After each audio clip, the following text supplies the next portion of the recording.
yeah, we want retribution. Oh yeah, we want retribution. Oh yeah, we want retribution. Yeah, we ran out of patience for your love with the cold hard hatred. I can feel the vibration, feet in the streets, it's a new sensation. I wanna break faces on the pavement. I wanna make greatness look complacent. Adrenaline awakened, I can taste it. We can make an impact, grab and then take it. Like a disease, bring to their knees. They fit their disease. Just like a weed.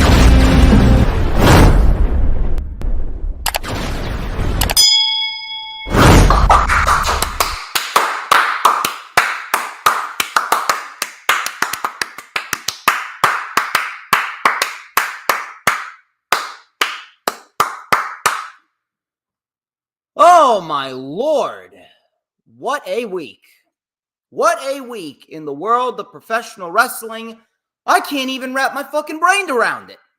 I cannot even wrap my fucking brain around it. I'm telling you, it seems as though every single day that goes by, a piece of news comes out here and there. Breaking news, as if I need to start making videos and live streaming every fucking day of the week at this rate just to keep up with the news. I wrote down all this shit in my notebook, so much so that by Wednesday, my notebook pages were pretty much full. My notebook pages were full, and I had to take screenshots of the reports that came out on social media, just so that way I can keep them saved as screenshots in my phone to read them off to you guys right here. It's unbelievable. It's unbelievable. Swear to God, pro wrestling news, it just never fucking stops. But guess what? Pro wrestling news don't stop, and I don't fucking stop either. And as you can see, I think it's about that time again, and it could only mean that it's Saturday, and you know what that means. We're live, ladies and gentlemen. I am the one and only DJ Storms, and I would like to welcome each and every single one of you to the greatest fucking show on earth, as we are streaming live on 4 different platforms across 1, 2, 3, 4, 5, 6, 7 different accounts. And my, oh my, do we have a lot to discuss, as of course, you already know who I am, Mr. Controversy, and the operator of the best damn X, formerly known as Twitter, handle, no.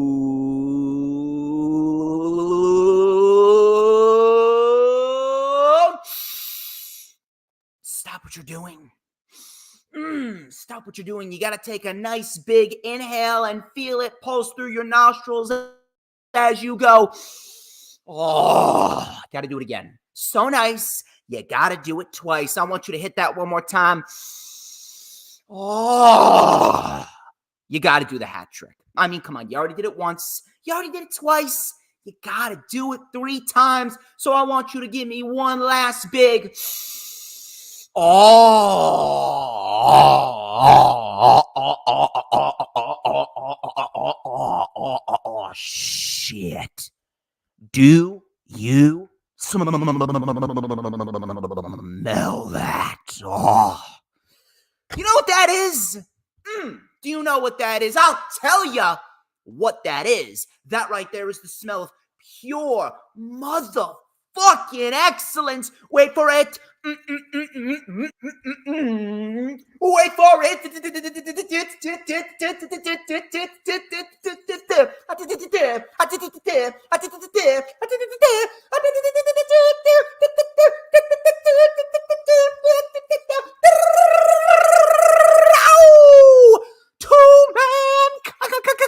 Kind. Oh yeah, I am on fire today. And this is the official Lightning Flash update. What the fuck we got going on over here? Is Earl Cole in? What's going on over here? What is this? Did Earl come on or no? I'm not sure what's going on. There's like a glitch at the bottom. It says that Earl may be on. I'm not sure what the fuck's going on. It may be a glitch. Regardless of that, we got a lot of shit to discuss. I see that we got Sarah Hapka in here. I see that Billy Ann Wolf is in here. I'm not going to have an aneurysm. Well, when have I ever had an aneurysm? Let me tell you something. There is not any amount of energy that I cannot contain. I am energy. You look up energy. They say that energy cannot be created nor destroyed. I beg to differ because I am a pure source of fucking energy over here. Anyway, this is the Lightning Flash update for Saturday, January 27th, 2024. And we are mere hours away from the Royal Rumble event, which of course is streaming live on the Peacock, that is. Get your mind out of the gutter, you fucking savages. Okay? We have a lot to discuss, like I said. We're not going to waste too much time. I just want to get the self-brand promotion and the advertisements out of the way because I got somewhere to be later. I'm actually headed over to Pub 46 in Clifton, New Jersey, where I'm going to be chilling with my Wrestling Express peeps, and we're going to be watching the Rumble. I'll be taking my notes.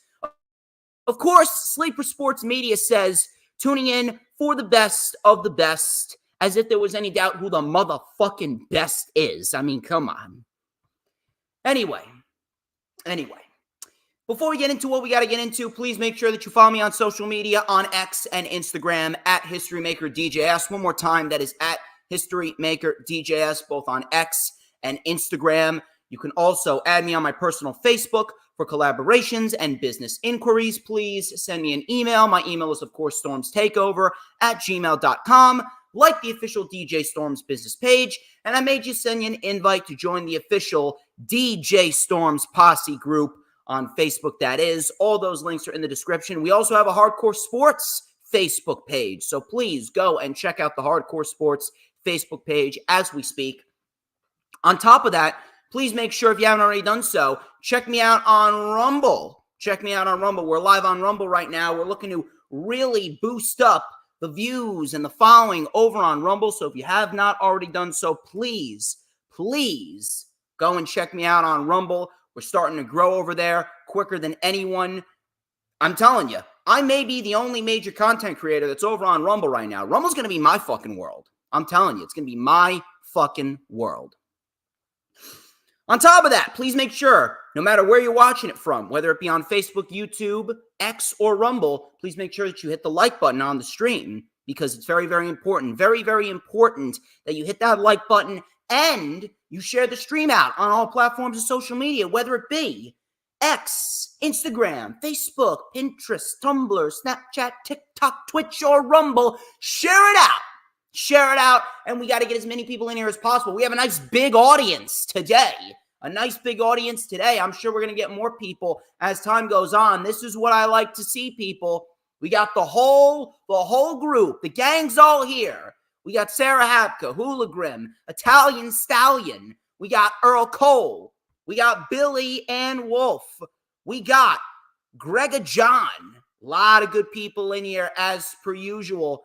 And of course, when you share the stream out, be sure that you hit the subscribe button, whether it be on my channel or the Hardcore Sports channel. We have just hit 2,300 subscribers. My God, January has been booming for the DJ Storms brand. The shorts have been blowing up. I have been gaining subscribers, and the watch hours have gone up. We are actually over 2,300 watch hours as well. Very, very close to getting monetized. So please make sure that you help me out. Share the stream out, get as many people in here as possible, hit that subscribe button, and of course, hit that notifications bell with a huge coup de grace because that way you're going to know whenever I pop up on YouTube. Because whenever I pop up on YouTube, oh, baby, it is the best time to be on YouTube.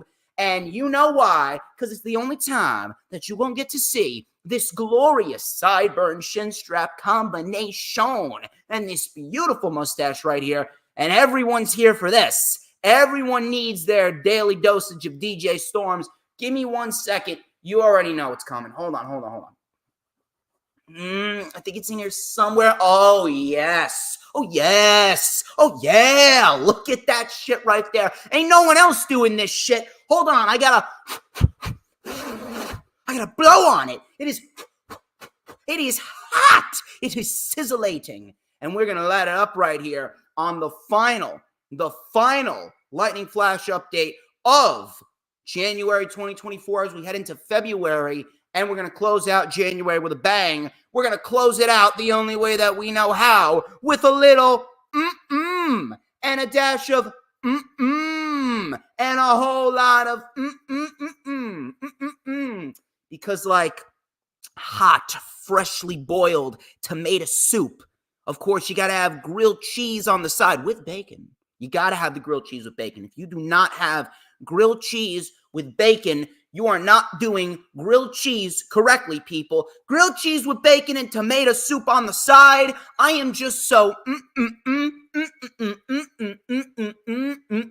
good. I am sizzling, so scrumptious, the tastiest snack in the IWC, and Hooligrim saying what everyone is thinking right now. Everybody wants a piece of the Stormsmeister. Absolutely everyone. Everyone is looking to get a slice of DJ Shizzle Dizzle because it is a known fact that I make people's lives better. Anyway, enough of the self-brand promotion, the advertisements. We got shit to talk about. We got 4 shows to go over, and we got a shit ton of reports. I'm telling you, you are not going to want to miss a moment of this.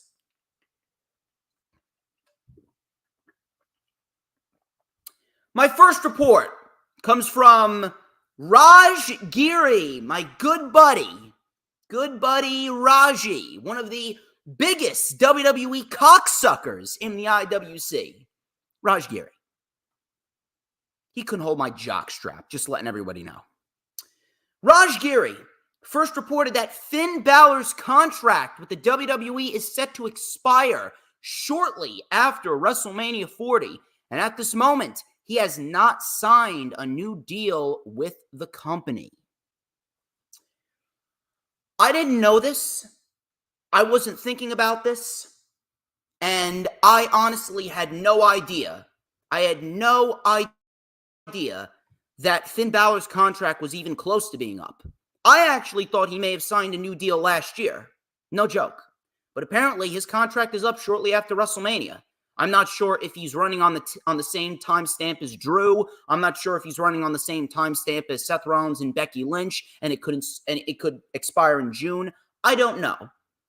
And I really haven't given much thought to Finn Balor on whether he goes or whether he stays. He's not old. He's not old by any stretch of the imagination. He may be in his 40s, but by the way that he's wrestling and the way that he looks, the way that he trains, the way that he treats his body like a temple, he looks like he could be wrestling for another 10 more years.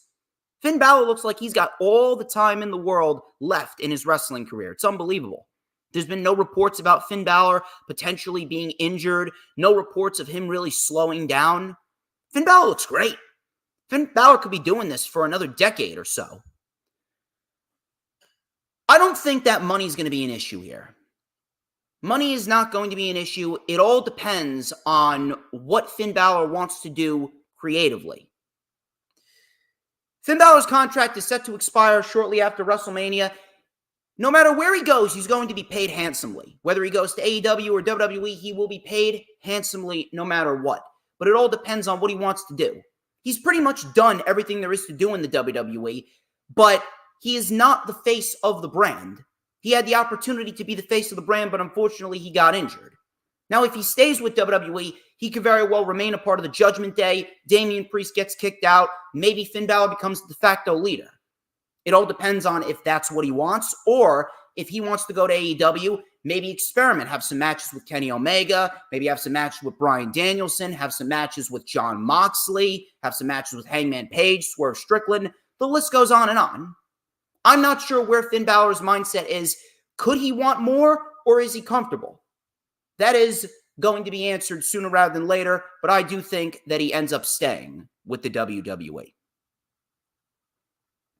And I wouldn't be mad. I wouldn't be mad. Because the WWE, they need someone like Finn Balor. Finn Balor is a very versatile professional wrestler. He's very, very versatile, and no matter where you put him, he's going to make it work. So WWE should be very, very thankful that they do have someone like Finn Balor. Does Finn Balor want to experiment with AEW? Maybe. Maybe. But right now, I cannot give you a straight-up prediction. It's a very, very unpredictable landscape right now. The landscape of pro wrestling as we speak is probably the most unpredictable that it's been in many, many years. I guess we'll just have to keep an eye on it. Speaking of AEW, I got a report from Brian Alvarez stating that it was CM Punk's idea to get rid of the AEW rankings system while he was there. As many of you already know, the ranking system is set to come back at the end of the month, and we will be going back to basics with AEW. Now, I'm not really sure where CM Punk's mindset was in this. I'm not sure if he wanted to make AEW like WWE when he was there. I'm not sure what the motive behind this was, because the ranking system in AEW, it made AEW stand out from any other wrestling company, because there is no other wrestling company on the planet right now, whether it be in the major leagues, whether it be the minor leagues, whether it be the independent scenes. No one was doing ranking systems. So why would you want to take away one of the core values of AEW that made them stand out from the rest? Why would you want to take away a factor that made AEW different from the rest of the pack? Very, very, very weird decision there by Punk. And to be quite honest with you, maybe it wasn't such a bad thing that he's not there anymore.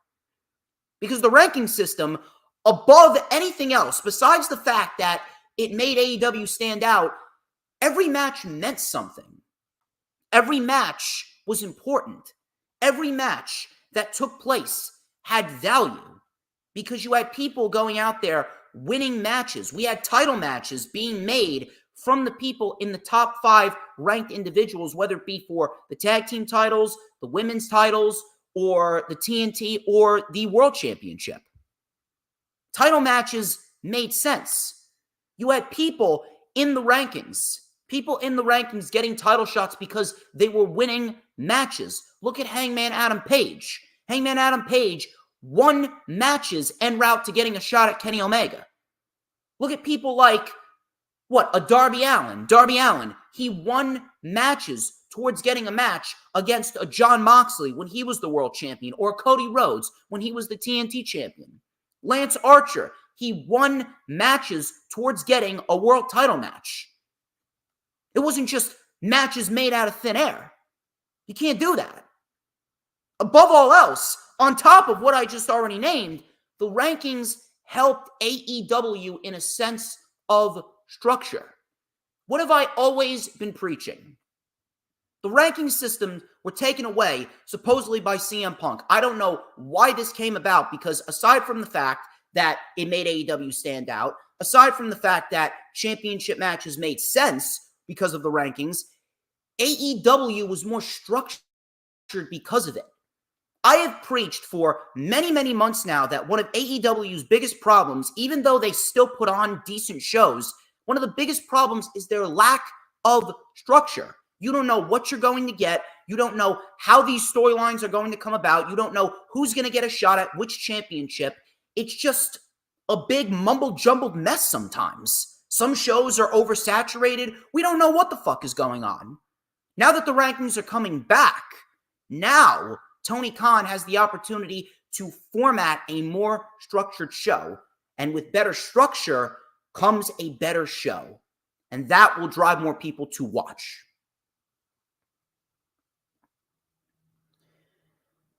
I got a report on Kevin Patrick. And this was kind of disappointing. According to renowned author of BodySlam.net, Aaron Varble, Kevin Patrick was removed from the SmackDown commentary team under the simple fact that he stated, and I quote, "It just wasn't working out."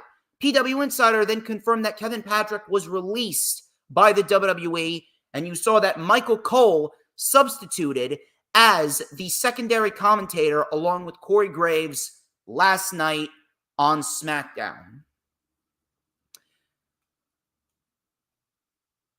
Kevin Patrick was not that good of a commentator. We already know this. Kevin Patrick really didn't add much of anything. He tried. I'm not going to say he didn't try. He tried. He tried to get better. He tried to act more excited. He tried to make things a little bit more energetic. But ultimately, his voice was just not a voice fit for commentary. See, one of the biggest problems that WWE has always had, whether it be from a pro wrestling standpoint, whether it be from a management standpoint, a commentary standpoint, whatever, WWE's problem when it comes to people like Kevin Patrick is they tend to put the wrong people in the wrong roles. You put Kevin Patrick on commentary when he was not good for commentary. You put Roman Reigns for how many years? 8 years as a babyface when he was just not fit to be a babyface. He wasn't. You had people in so many different roles that weren't meant to be in those roles. They once tried to book Becky Lynch as a heel. They tried to book Becky Lynch as a heel going up against Charlotte Flair when all people wanted was to get behind Becky Lynch. How are you going to put Becky Lynch in there as a heel when the people want to cheer her? The Alpha Academy. How long was the Alpha Academy heels? The Alpha Academy aren't meant to be heels. Nobody wants to boo Chad Gable. Nobody wants to boo Otis. They're fun. They're fun to watch. WWE's, one of their biggest problems is they always tend to put the wrong people in the wrong roles. But there was a role for Kevin Patrick. He could have easily had been a backstage correspondent. He could have been a backstage interviewer. He could have been in the same position as a Jackie Redmond or what Renee Paquette is to AEW. I really don't understand why we needed to go ahead and release him. There was value in Kevin Patrick, just not as a commentator. But I do wish him the best, and I do hope that he finds work very, very quickly. I got a big report from Andrew Zarian. Andrew Zarian stated that a source had mentioned to him that it is very possible for AEW to become a cable/streaming hybrid show, meaning that we could get a full-blown library history of all AEW shows on HBO Max, as well as live shows such as Dynamite, Rampage, and Collision, while simultaneously streaming on cable TV as well. As we speak, there are no plans to remove TNT/TBS away from the AEW brand as we speak. I think this is a great thing. If this ends up happening, this is a brilliant thing. Obviously, there's a lot of people that have cable television. There's a lot of people that do not want to go out and buy streaming services. Maybe they're stuck in the olden days. Maybe they don't trust streaming services. Maybe they don't have the money for it. Whatever it may be, there are some people that do not like streaming services. So if anything, them being a cable streaming hybrid, that gives them multiple outlets to stream on. It's not just exclusively going to be on an HBO Max. It's not going to be like a Monday Night Raw, which is going to be exclusive to Netflix come January of next year. It's a great thing because you have multiple outlets. You have multiple outlets of streaming. You have multiple outlets of viewing. So that way you can get as many people as possible. As we speak right now, TBS and TNT, cable TV, it's very minuscule. Cable TV is becoming more and more minuscule as the years go on. Cable TV is dying. And as you can see, based on the title of this very stream, cable TV, it's going to be gone in the next few decades. If you don't believe me, just watch. Cable TV will be gone sooner than you think. But that doesn't mean that you still can't squeeze every last drop of cable TV and the mileage that you can get from it out of your time on TNT and TBS if you're AEW. And then if you migrate over to HBO Max, like I said regarding Monday Night Raw and Netflix, This is going to open up All Elite Wrestling to a whole new world of viewers. It's going to open up All Elite Wrestling to a completely new universe. There are a lot of people who are distant wrestling fans that used to watch during the Attitude Era that don't watch anymore, wrestling fans that are very, very estranged, wrestling fans that have not gotten back into the product. There are some people who aren't wrestling fans at all, and they're going to be introduced to AEW while on HBO Max, and obviously you can do what you've been doing with TNT and TBS.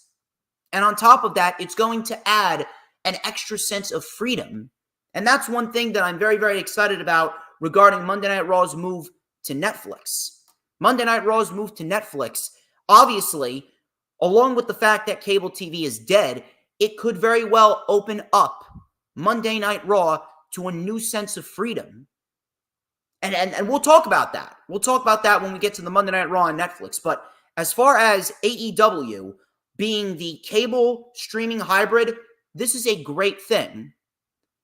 If Andrew Zarian is correct, and we get Dynamite, Rampage, and Collision, in addition to being on TNT and TBS, if they stream on HBO Max, it's going to open up Dynamite to a whole new world of viewers. It's going to be great for marketing. That's another problem that AEW has. They are terrible at promotion and marketing. I'm glad that they got a former WWE marketer. That's going to do a whole new world of wonders for the product in general. But if they go on to HBO Max, this is going to open up Dynamite, Rampage, and Collision to a whole new world of viewers, estranged wrestling fans, fans that have never even heard of AEW, fans that have never even heard of pro wrestling. And you can squeeze every last bit of mileage that you can get out of your time on TNT and TBS before cable television ultimately dies out and fizzles away. A cable streaming hybrid, that may be the best route for AEW.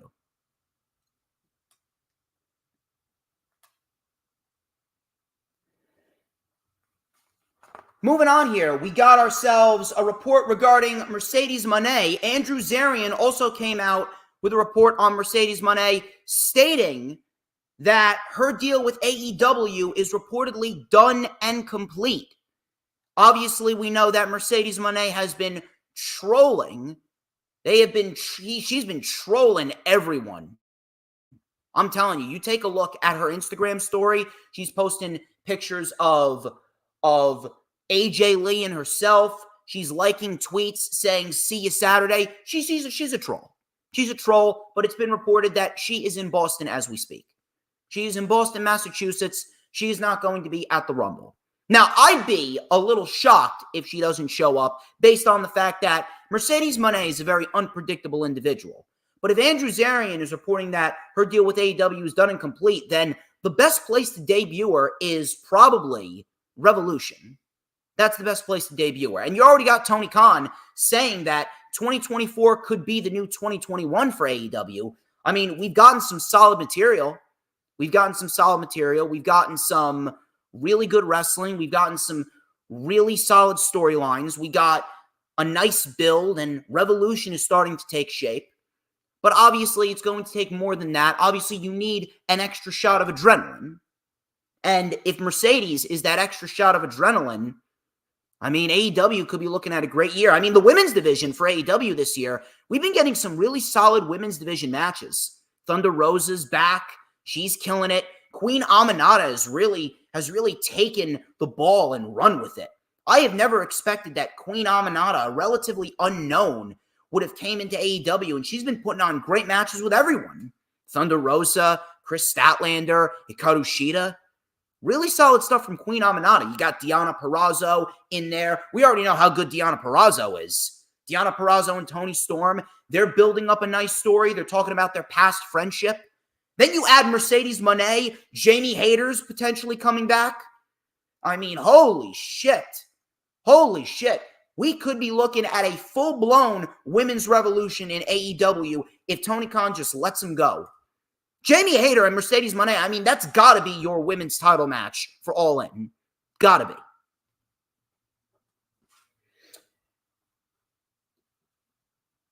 I got a report regarding Kazuchika Okada.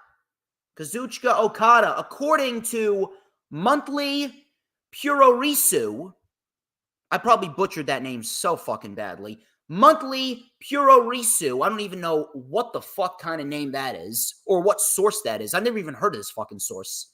Monthly Purorisu, a source close to New Japan's top talent, indicated that Kazuchika Okada could be WWE bound, and he may begin in NXT before heading to the main roster. And the site wrote, and I quote, although we're unable to verify with the Rainmaker himself, one source close to New Japan's top talent has indicated to Monthly Puroriso that it appears that Okada is WWE bound, potentially starting in NXT first. Let me take a sip of my water because I actually have a follow-up report on that.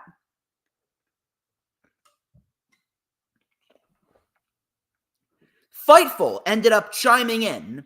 Fightful chimed in on this report from Monthly Puroriso, and Fightful stated that there are sources across WWE, AEW, and New Japan Pro Wrestling that have claimed the reports of Okada going to WWE and NXT are very premature at this stage. There was another report that actually came out today that stated that AEW is more likely than not the landing place for Kazuchika Okada.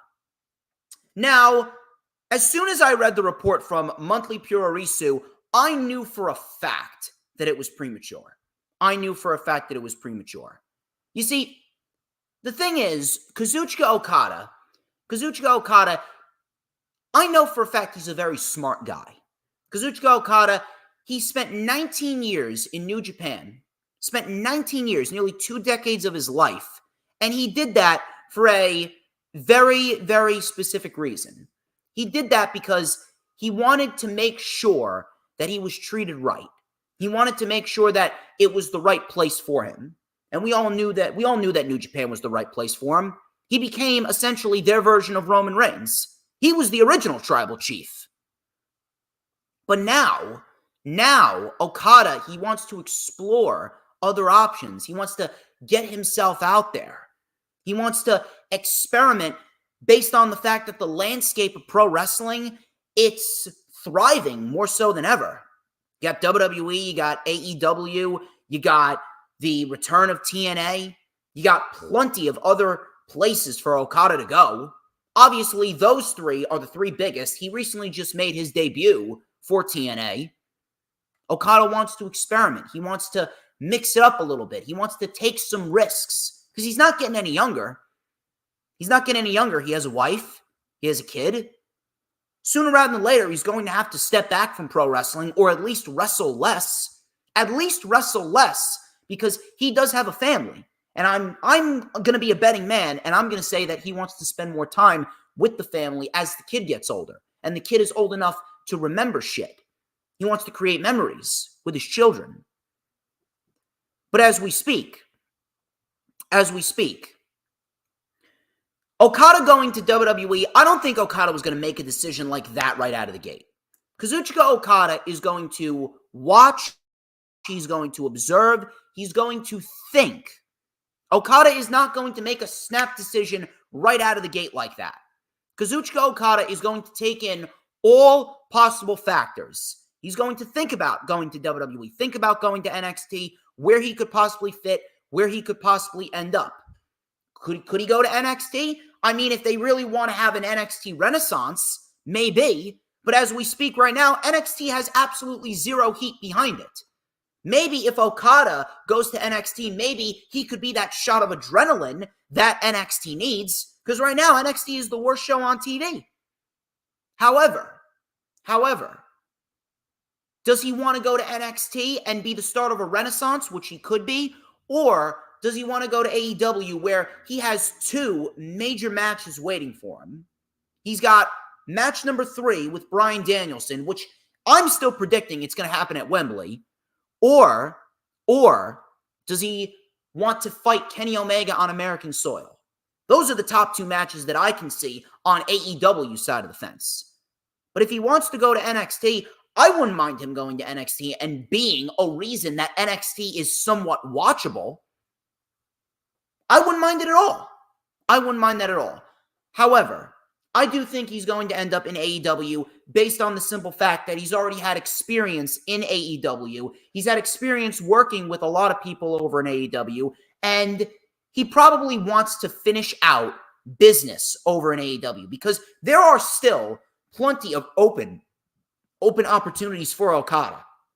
You know for a fact Okada, he probably wants to wrestle Omega on American soil. He probably wants to wrestle Moxley. I don't think we got that match in New Japan. I do not think that we got that match in New Japan whatsoever. And as we speak right now, where is there room for Okada on WWE TV outside of NXT? There's no room for him on the main roster. You take a look at the main roster, everything has pretty much been planned out. Gunther, he's probably going to get Chad Gable or Seth Rollins. Rollins is either going to get Punk or Gunther. LA Knight's going to get Logan Paul and the United States Championship. Maybe if you want to bring in Okada to fight Kevin Owens, you could do that. But there's no room. Everything has already been played out. CM Punk is a much different scenario than Kazuchika Okada. But if Okada goes to WWE, NXT would probably be the best place for him because if he goes to NXT, he's automatically going to be number one. But he's going to AEW. That is my prediction because there is a lot left for him to do. Do I think he will end up in WWE? Possibly.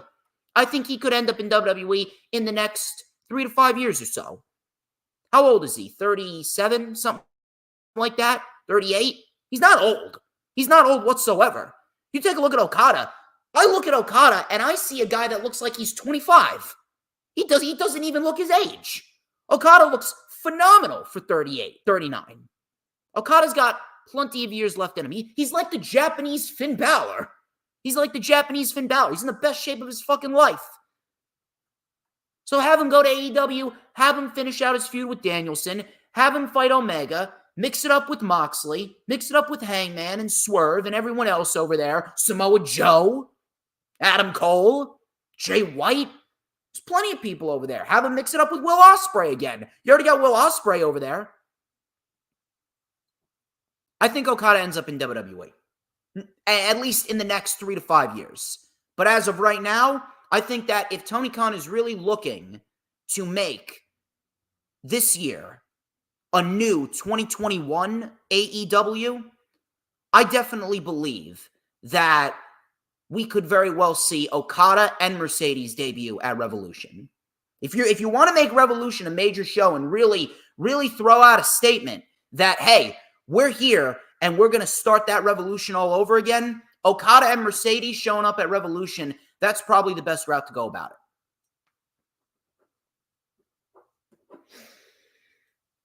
The Rock.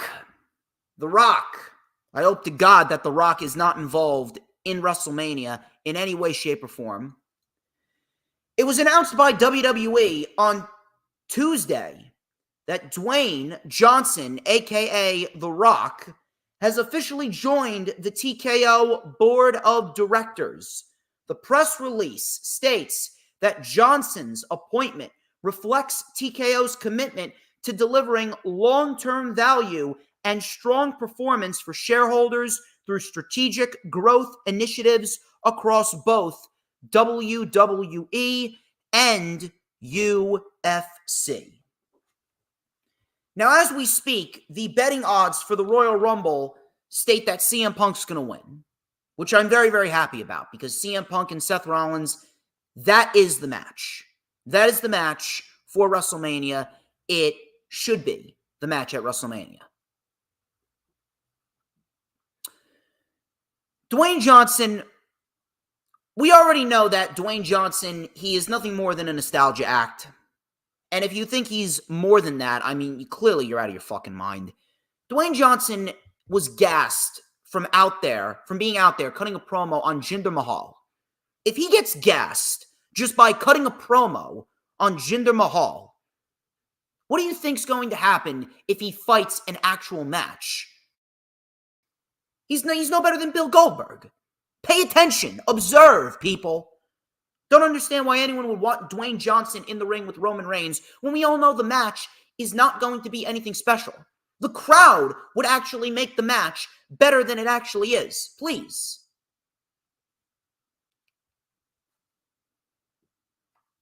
Dwayne Johnson, he's on the TKO board of directors. After what happened the last couple days, I think we all know why.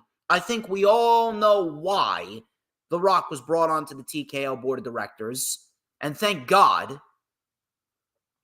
However, if The Rock is on the TKO board of directors as we speak right now, and he's starting the responsibilities of being on the board of directors immediately, where will he have the time to go to WrestleMania and fight Roman? Now, I read a report from Sports Illustrated that supposedly had sources close to Triple H. I saw that as complete bullshit. I saw that as complete fucking bullshit. Hula I think you really need to take that WWE dick out of your mouth, bro. You really need to take that WWE dick out of your mouth. Rock and Roman is a complete afterthought. Please. We do not need that match. We do not need that match. That ship has sailed a long time ago, and it got swallowed up by a fucking whirlpool. Please. But The Rock being on the board of directors, I'd say it could be a good thing from a marketing standpoint. Now,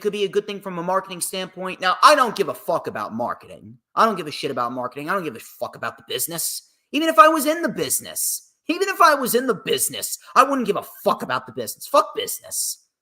Business is always going to be booming for a company like WWE. Business will always be booming for a company like AEW. And if you think they won't be, then you're a fucking idiot. The business, the money will always be there for AEW and WWE. That's why I don't give a fuck about it. I have a brain superior to everybody else, and I know that in the end, no matter what AEW and WWE does, they're always going to make money. They're always going to make money. WWE could take 15 raccoons off the fucking street of New York, throw them in the ring, and they could have a fucking raccoon orgy for all 3 hours of Monday Night Raw, and guess what? They'll have an easy $15 million flown into their pockets the very next day. Cut the shit. But The Rock being on the board of directors, if this occupies him and takes him away from potentially fighting Roman, maybe that could be a good thing.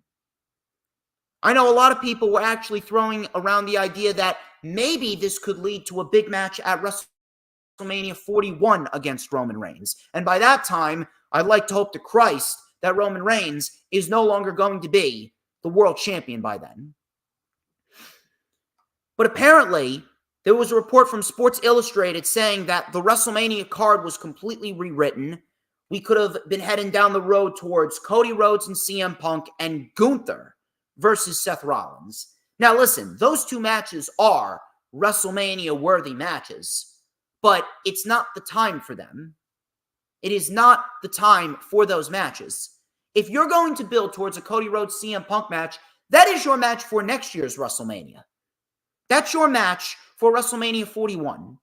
You can do that match in the main event of night 2 with Punk winning the Chamber, and then CM Punk can fight Cody Rhodes and beat Cody Rhodes for the World Championship. Cody needs to fight Roman. Fuck Rock. Fuck Dwayne Johnson. Fuck Sports Illustrated. Fuck all this bullshit. It needs to be Cody and Roman, and we need to get the fucking title off of Roman now. Whether you want a minute or not, and I'm going to continue to fucking say this over and over and over again, Roman Reigns is doing nothing to benefit WWE. Roman Reigns is a non-factor. He's not driving up the ratings. He is not driving up interest. He is not a draw. There is no such thing as a draw in 2024. Draws are dead. The age of draws are no more. It is not about one guy. It's not about a handful of people. It is about the overall show. The Rock was on Monday Night Raw a couple weeks ago. The Rock he was pretty much confirmed from the get-go to be on Monday Night Raw. And guess what? They didn't even peak a fucking 2 million. They didn't even peak a fucking 2 million. What does that tell you? Tells you that no one is a draw. Undertaker and John Cena were on NXT. That show didn't even peak 1 million. Nobody's a fucking draw. Roman's not a draw. The Rock's not a draw anymore. I'm telling you. The Young Bucks aren't draws. Kenny Omega's not a draw. Chris Jericho's not a draw anymore. John Cena's not a draw. The Undertaker's not a draw. Seth Rollins is not a draw. Cody Rhodes is not a draw. CM Punk's not a draw. Nobody is a draw. At the end of the day, there's no such thing as a draw. We need to get the title off of Roman, and we need to get it on Cody immediately. Aside from the fact that the report from Sports Illustrated, it just came off as being complete bullshit. Rock being on the board of directors, I think that this could very well sway his responsibilities, and I hope it does.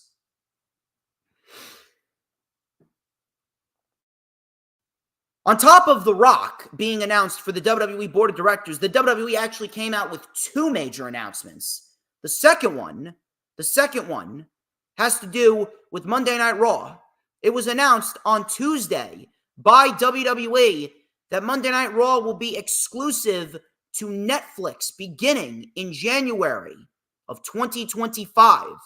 The deal is valued at being at least $4 million per year and is believed to run for more than 5 years. CNBC actually chimed in and confirmed this. CNBC, they stated that the deal is actually for more than $5 billion and is said to be up to 10 years. Alex Sherman of CNBC stated that there could be no ads for Netflix subscribers who watch Raw. Another big piece of information came from Nick Khan on the Pat McAfee show, and he stated that with Monday Night Raw moving to Netflix, Monday Night Raw could very well move to a different night of the year. Now, an interesting piece of information, aside from everything that I just named, an interesting piece of information, apparently, according to sources, the USA deal is up at the end of September. The USA deal for Monday Night Raw is up at the end of September. So between October and December, between those 3 months, Monday Night Raw will not be airing on the USA Network. Where will they be airing? I don't know. That's going to be a very interesting question. Could we very well see them take a hiatus? Maybe. Could we very well see them air it on YouTube? We could see that. I don't know. I honest to God do not know how they're going to play this out. That's what's going to be the interesting thing. But as far as this goes, this is a great thing for Monday Night Raw in general. Monday Night Raw moving to Netflix, similar to what I talked about last week when I talked about Raw potentially moving to Amazon Prime, this is going to be a great thing. Alex Sherman of CNBC already stated that there's going to be no ads for Netflix subscribers who watch Raw. Brilliant. Brilliant. It's a great thing because now we won't have to worry about mid-match commercials. It's going to give WWE a sense of freedom. On top of that, I really hope to God that they'll stop censoring the crowd. I fucking hate it on USA Network when we have a crowd going, holy shit, and they're fucking censoring them. So fucking lame. That right there is such a huge turnoff to WWE. With Netflix now housing Raw, I really hope that goes away. It's going to be very interesting to see how they format Raw. We could very well see a complete format overhaul. And you know what? I'm all for it.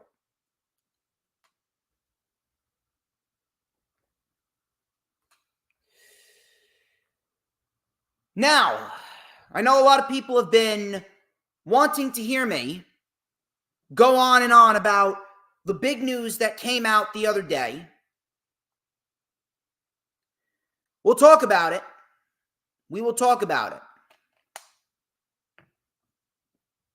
Yes, I know, Earl. I know what Jim Cornette said. Jim Cornette's a fucking idiot. He's nothing but an anti-AEW, pro-WWE cocksucker that doesn't even deserve the oxygen that we breathe. I know what Jim Cornette said. I don't give a fuck about what Jim Cornette said. If I were you, Earl, I would stop listening to anything that Jim Cornette puts out there. If you see a report on Jim Cornette, just scroll right past it. Jim Cornette's a fucking disease. He really is. He's got zero fucking intelligence. Anyway. Vince McMahon. Yeah, I know. This is the big story right here. Vince McMahon's the big story. Hologram, stop listening to him. Stop listening to him. You're fucking poisoning yourself. Like, as your friend, I'm telling you, stop listening to him. You are becoming a brainwashed zombie day after day by listening to Jim Cornette. And that goes for anyone.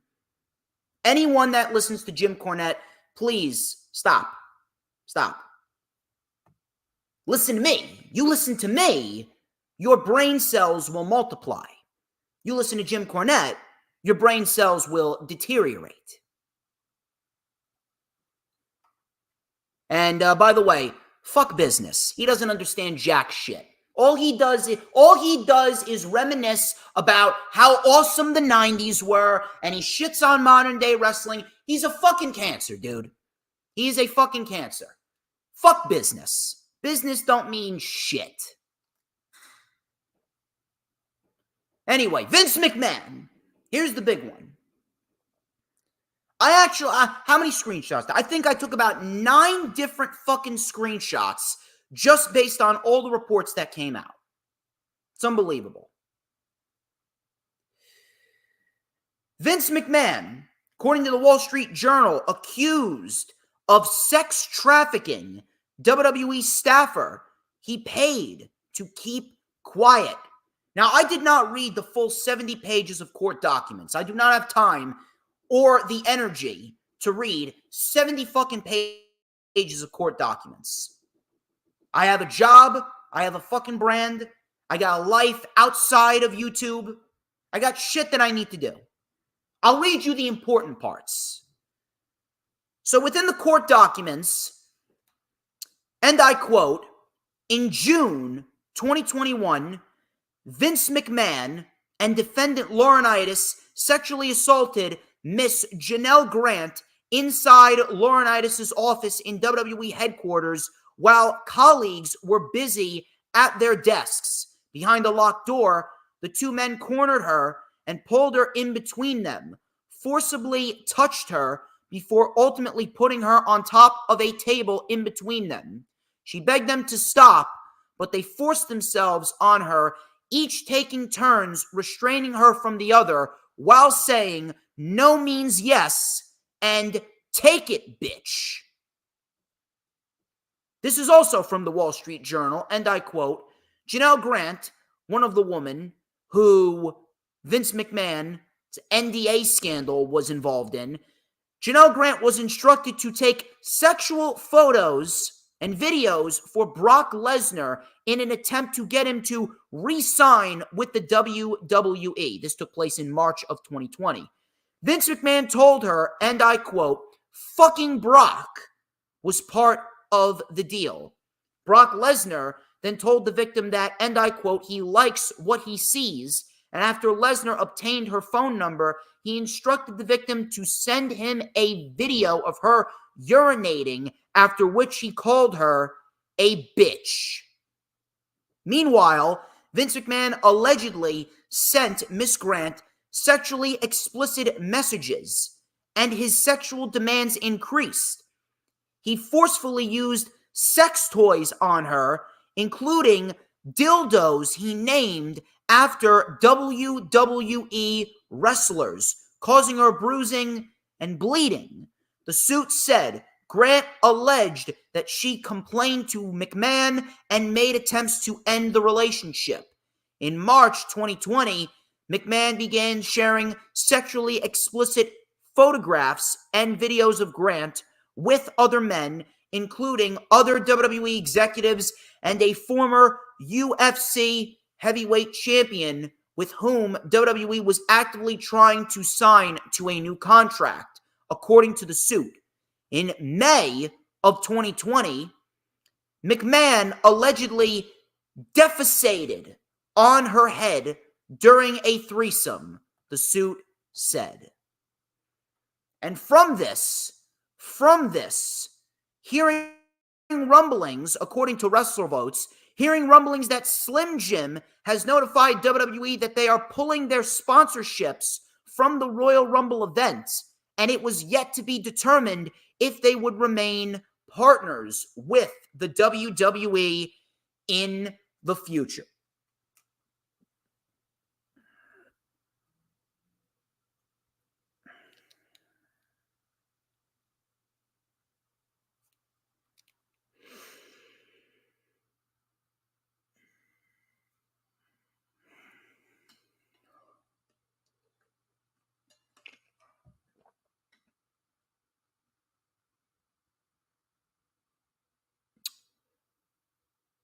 As the years go on, it is becoming very, very, very hard for me to analyze certain shit for whatever fucking reason. You already know, people, that I am a man of many words. I am a man of many words, but I honest to God got nothing here. I honest to fucking Christ, I got nothing. I got absolutely nothing. I don't even know what you want me to say. Am I surprised by this? No. I'm not surprised by this. We all knew Vince McMahon was a sick, perverted freak. I'm surprised that it took this long for this to actually come out. And Slim Jim, my God, Slim Jim ended up being the saving grace. And Vince McMahon had the audacity to have one of the people that represent him throw out a statement and call them false after there was actual text messages showcasing the vulgar language that Vince McMahon used with Miss Janelle Grant. And now the Dark Side of the Ring episode with, who was it, Terry Runnels? The Terry Runnels Dark Side of the Ring episode where she said that Brock Lesnar exposed himself to her. My God, I guess Terry Runnels ended up being correct there. It's unbelievable. It's absolutely unbelievable.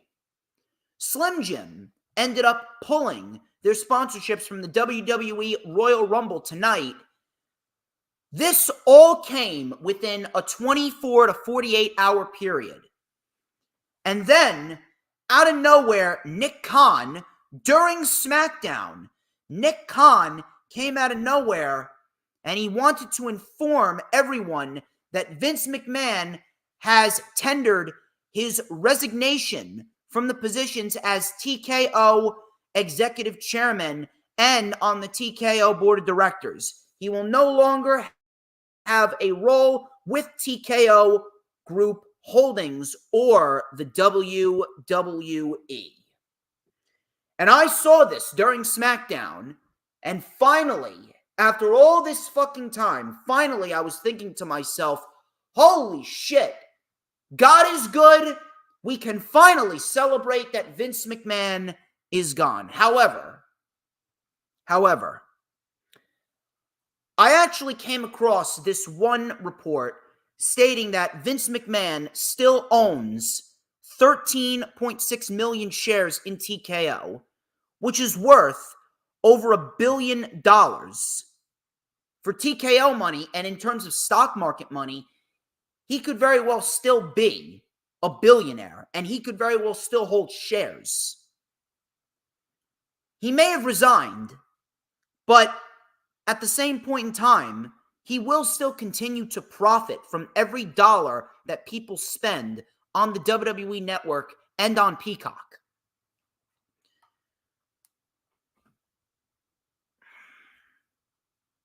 I don't really want to be that guy because I want to be happy that Vince McMahon is gone, he's resigned, and he's not coming back this time, but I want you guys to think for a minute. Do you honestly think that this is the last that we'll see of Vince? I know that it may look like this is the end, but we saw Vince McMahon resign almost a year and a half ago. In 2022, in the summer of 2022, he ended up coming back. With all the shit that Vince McMahon has been through over the years, and the fact that he keeps on coming back and coming back, he's like Michael fucking Myers. He just keeps on coming back. I want to be happy. I want to sit here and say that Vince McMahon is gone and this vile, disgusting creature is going to be behind bars forever. But based on the history and the fact that Vince has survived so much, do you really think that he's going to be gone for good? I, honest to God, don't know. I guess we'll wait and see. I really do want to be happy. Do not get me wrong. I really do want to be happy. It's just very, very hard for me to truthfully believe that he's gone, even after all the shit that he's managed to get himself out of. He was able to manipulate his way back into the company and form TKO. And it was all in an attempt to remain in power. And then Ari Emanuel ended up taking him out. My God, how much, and here's the crazy part about it. The crazy part about it is there's still worse that has yet to come out. There's a ton of people saying that the worst has still yet to reveal itself. Now, I'm not sure how much worse that you can get other than defecating on someone's head and instructing someone to send sexual photos to Brock Lesnar, and then Laurinaitis and Vince McMahon pretty much playing around with her, treating her like a fucking toy in their office. I mean, holy shit. I honestly don't have anything else. I really don't have anything else. So some shit you just have to throw your arms in the air and say, I don't even know what to say. I don't even know what to say about this. I honest to God don't even know what to say about this. It's fucking disgusting. Fucking disgusting. Vile, disgusting, whatever fucking adjective that you can throw out from the dictionary, whatever negative adjective that you can pluck from the dictionary. That's what happened here.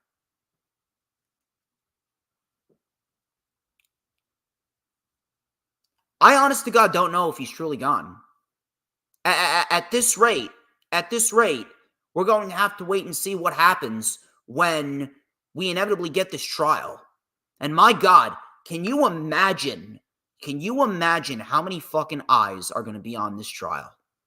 Can you imagine how many people are going to be covering this trial with wide open eyes, taking down every fucking detail that is said in this trial? I would not be shocked if Vince McMahon somehow manages to escape. He may have resigned, but he still owns shares. I don't want to be that guy. I don't want to be negative. But it's very, very, very hard for me to believe that Vince McMahon is truly gone. Very hard for me to believe. I wish I could end the stream after that. I honest to God wish that I could end the stream after that. I mean, my head is going in all different directions right now. I can't even formulate proper sentences at this rate. But we got some shows to cover. We're going to cover Raw, Dynamite, Rampage, and SmackDown. Not a terrible week for pro wrestling, but there was clear-cut lack of energy across all shows.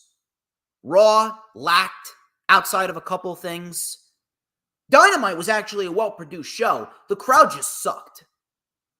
SmackDown was actually fairly okay. SmackDown's crowd was probably the loudest that we had. But Monday Night Raw, not as good as I would have expected for a go-home show.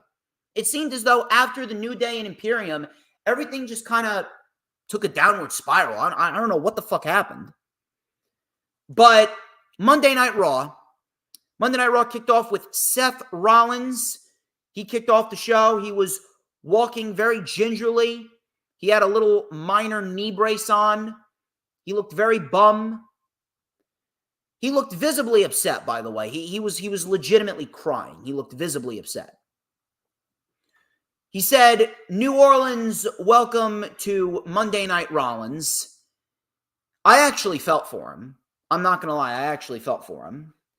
So he talked about his match with Jinder Mahal. He said that he felt his knee go in. He sat down and he felt like he would be out for a long time. He said with every defense, he seems to have gotten stronger, but after last week, he felt like a liar. He says he thought he might miss WrestleMania. He said that it's not great. It's a grade 2 MCL tear and a partially torn meniscus. He said that with surgery, they're looking at 3 to 4 months. It's not up to me. We don't know what the future holds. And before he could continue, all of a sudden, Imperium makes their way out to the ring. Gunther took the mic. He smirked. And Rollins said, listen, if you're out here to beat me up and make a statement, just get it over with, said Seth Rollins. Gunther said, I don't know why you're worrying about them. You shouldn't worry about them at all. You should concentrate on me because we've been avoiding each other for quite some time now. Rollins said, well, you know what? If you want to say some things about me, go ahead, have at it. Gunther then said, you were a workhorse champion right from the beginning. You brought respect and honesty to that championship. A champion that everyone can be proud of, just like me. You might not make it to WrestleMania, and you know what? That makes me sad. Rollins then said, you didn't let me finish. I don't give a damn what the doctors tell me. I will take this title into WrestleMania, and I will do everything in my power to walk out of WrestleMania as the World Heavyweight Champion. So Rollins, clear as day, I knew it wasn't that serious. Is it legit? Yes, it's legit. But grade 2, I believe, takes about 6 to 8 weeks. It doesn't need surgery. You can go with it for 6 to 8 weeks. And Rollins, if he doesn't wrestle, then he doesn't wrestle. He's good to go by WrestleMania, and we're fine. It's not the end of the world. Then after WrestleMania, after his WrestleMania match, then we can assess just how bad it is. So Gunther said, that's great, and I admire that. I do the same thing. From one great champion to another, I'm going to win the Royal Rumble, and I'm going to choose you as my opponent for WrestleMania, and I will beat you and become the new World Heavyweight Champion. Rollins said, I appreciate your honesty. You can challenge me, but just remember who you're coming after. Gunther then said, you better remember who's coming after you. They then shook hands. I thought this was great. I thought this was an awesome segment. Very good segment. I love the back and forth between Rollins and Gunther. It almost makes me want to see Gunther win the Royal Rumble. It almost makes me want to see Gunther win the Rumble. But I know that it's not going to happen. Gunther doesn't need to win the Rumble. He's got Chad Gable at WrestleMania. It's Gunther and Gable, WrestleMania, and Gable beats Gunther at WrestleMania. And then it's Punk and Rollins with Damian Priest cashing in. And yes, Earl, I know. Yes, Slim Jim is back. Slim Jim is back. So afterwards, the New Day came out and attacked Imperium, going into commercial, and we get the New Day versus Imperium. Both teams, they were actually working very well together. All of a sudden, the match ended in a double countout. It was an all-out brawl. You had Vinci and Kofi brawling in the crowd. You had Kaiser and Xavier Woods using a chair against each other. So they were out in the crowd, and they were brawling on top of a production crate. Vinci then joined Kaiser and Kofi. Kofi came up as well as Woods, and Xavier Woods and Kofi Kingston threw themselves at the Imperium guys, and they all went sailing off of the production crate through 2 tables. Now, the double countouts and the DQs are fucking ridiculous. I fucking hate that shit. That right there, if I was to pick out a legit criticism, the DQs and the countouts, that right there, those 2 things right there are fucking awful. We need to do away with these constant DQs and these constant countouts. One of the main reasons why I prefer AEW over WWE as we speak, again, I have no bias, but there is one edge that AEW has over WWE, and it's the fact that every match ends in a pinfall or submission, or for the most part.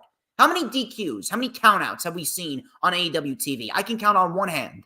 We need more clean finishes. There needs to be another way to continue feuds other than constant countouts and DQs. So from there, Kofi Kingston and Xavier Woods, they recovered, and Kofi Kingston, he ended up challenging Gunther for the Intercontinental title next week on Raw. I'm loving the seriousness. I'm really loving the seriousness of the New Day. And if we keep this up, I think the New Day could be a very solid act on TV, because the New Day gimmick with the clapping and the skipping and the bootios and the pancakes, shit's fucking terrible. Shit has run its course. I've said it once, I'll say it again. The New Day is actually holding the New Day back. Kofi Kingston and Xavier Woods, even when Big E was there, the whole New Day gimmick, it's really putting a ceiling on them. We need the New Day to nix all of this comedy bullshit and get serious. And I'm glad that they're getting serious here against Imperium. That's what I like to see. We had Ivy Nile and Valhalla. Really a nothing match, a nothing women's match. Ivy Nile ended up beating Valhalla with a bulldog from the middle rope. Nobody gives a shit. It's unbelievable with the WWE Women's Division. You have 2 steps forward with Rhea Ripley and Ivy Nile, and then Io Sky and Mia Yim in 2 great matches during New Year's Knockout Week, and then 4 giant steps back. A nothing match. No one gives a fuck about Valhalla. No one gives a fuck about Ivy Nile unless she's fighting the major names. And no one's going to give a fuck about Ivy Nile if you put her in 2-minute matches with Valhalla. I don't know what the fuck happened. It's like Triple H decided to take a fucking break. It's like he took a fucking 2.5-hour bathroom break after this shit. Nia Jax came out. She talked about how she squashed Rhea Ripley and Becky Lynch.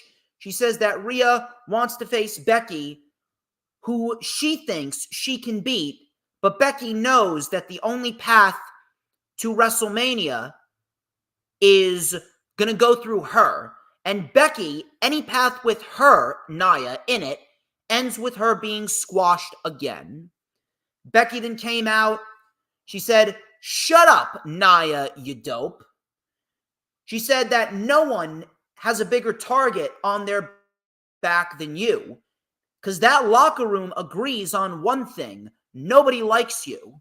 And I'm going to try and figure out what I'm going to like the best, whether it be winning the Rumble or watching you lose the Rumble. All of a sudden, Bayley came out. No explanation why. She's a SmackDown wrestler.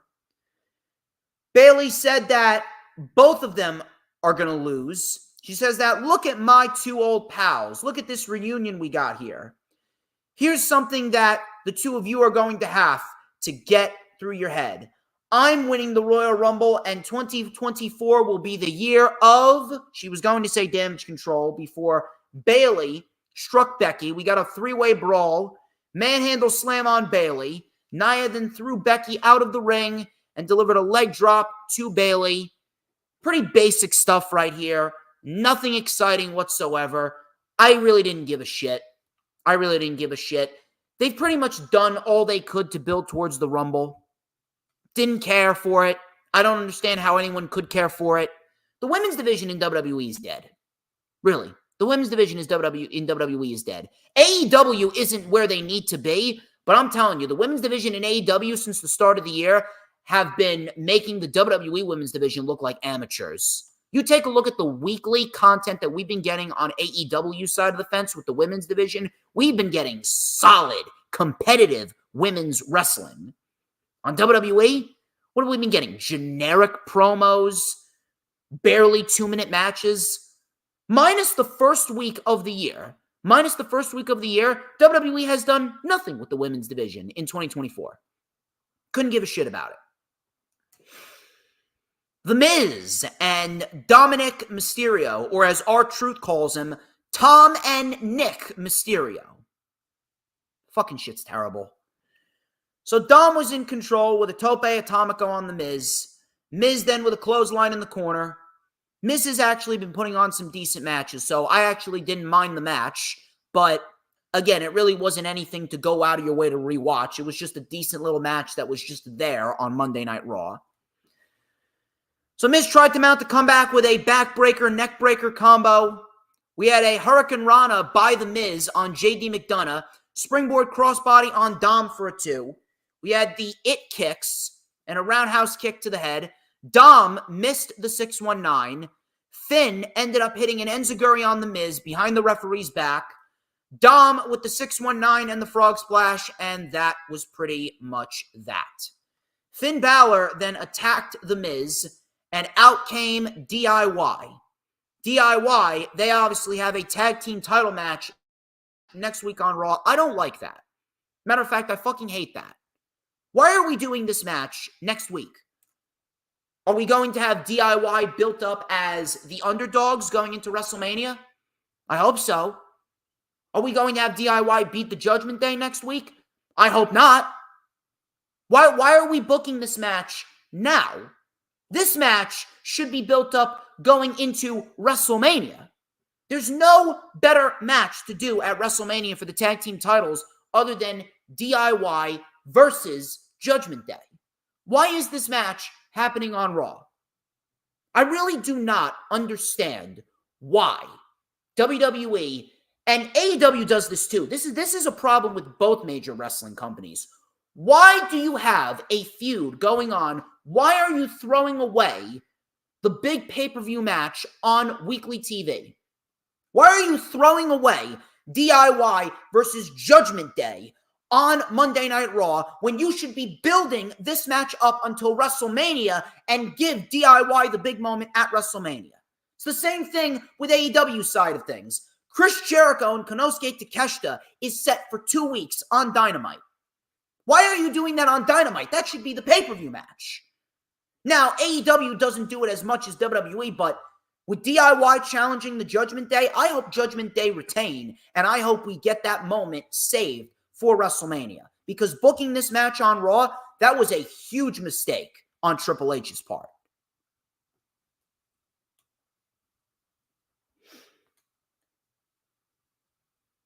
So from there, we go to Chad Gable. Chad Gable versus Ivar. This was perhaps the best in-ring part of the show. This was awesome. So Chad Gable, he tried to gain the upper hand on Ivar right out of the gate. Ivar then with a spinning side slam. Gable, he came back with a flying headbutt for a 2 count. Ivar then splashed Gable off the apron, which looked brutal.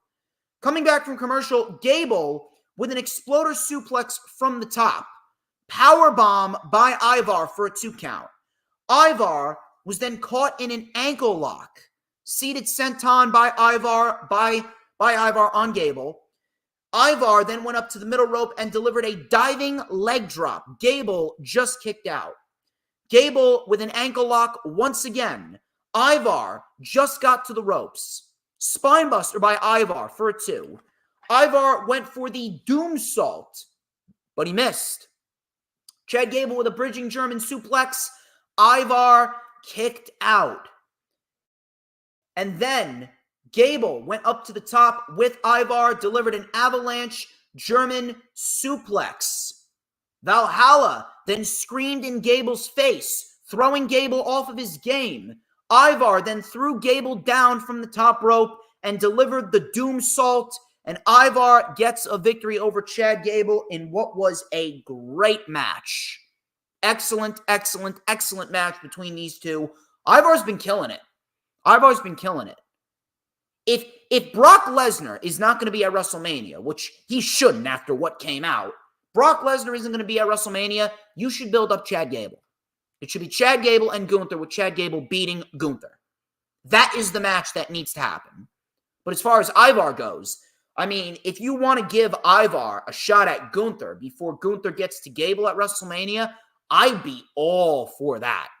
But the fact that Gable has not been given a singles championship yet, that right there is pathetic. Really, really, really pathetic. Cody Rhodes. He came out for his face-to-face with CM Punk, which, by the way, I got to throw this out there. I don't want to be a negative Nancy, but I fucking hate the fact that CM Punk is not there every week. I hate that shit.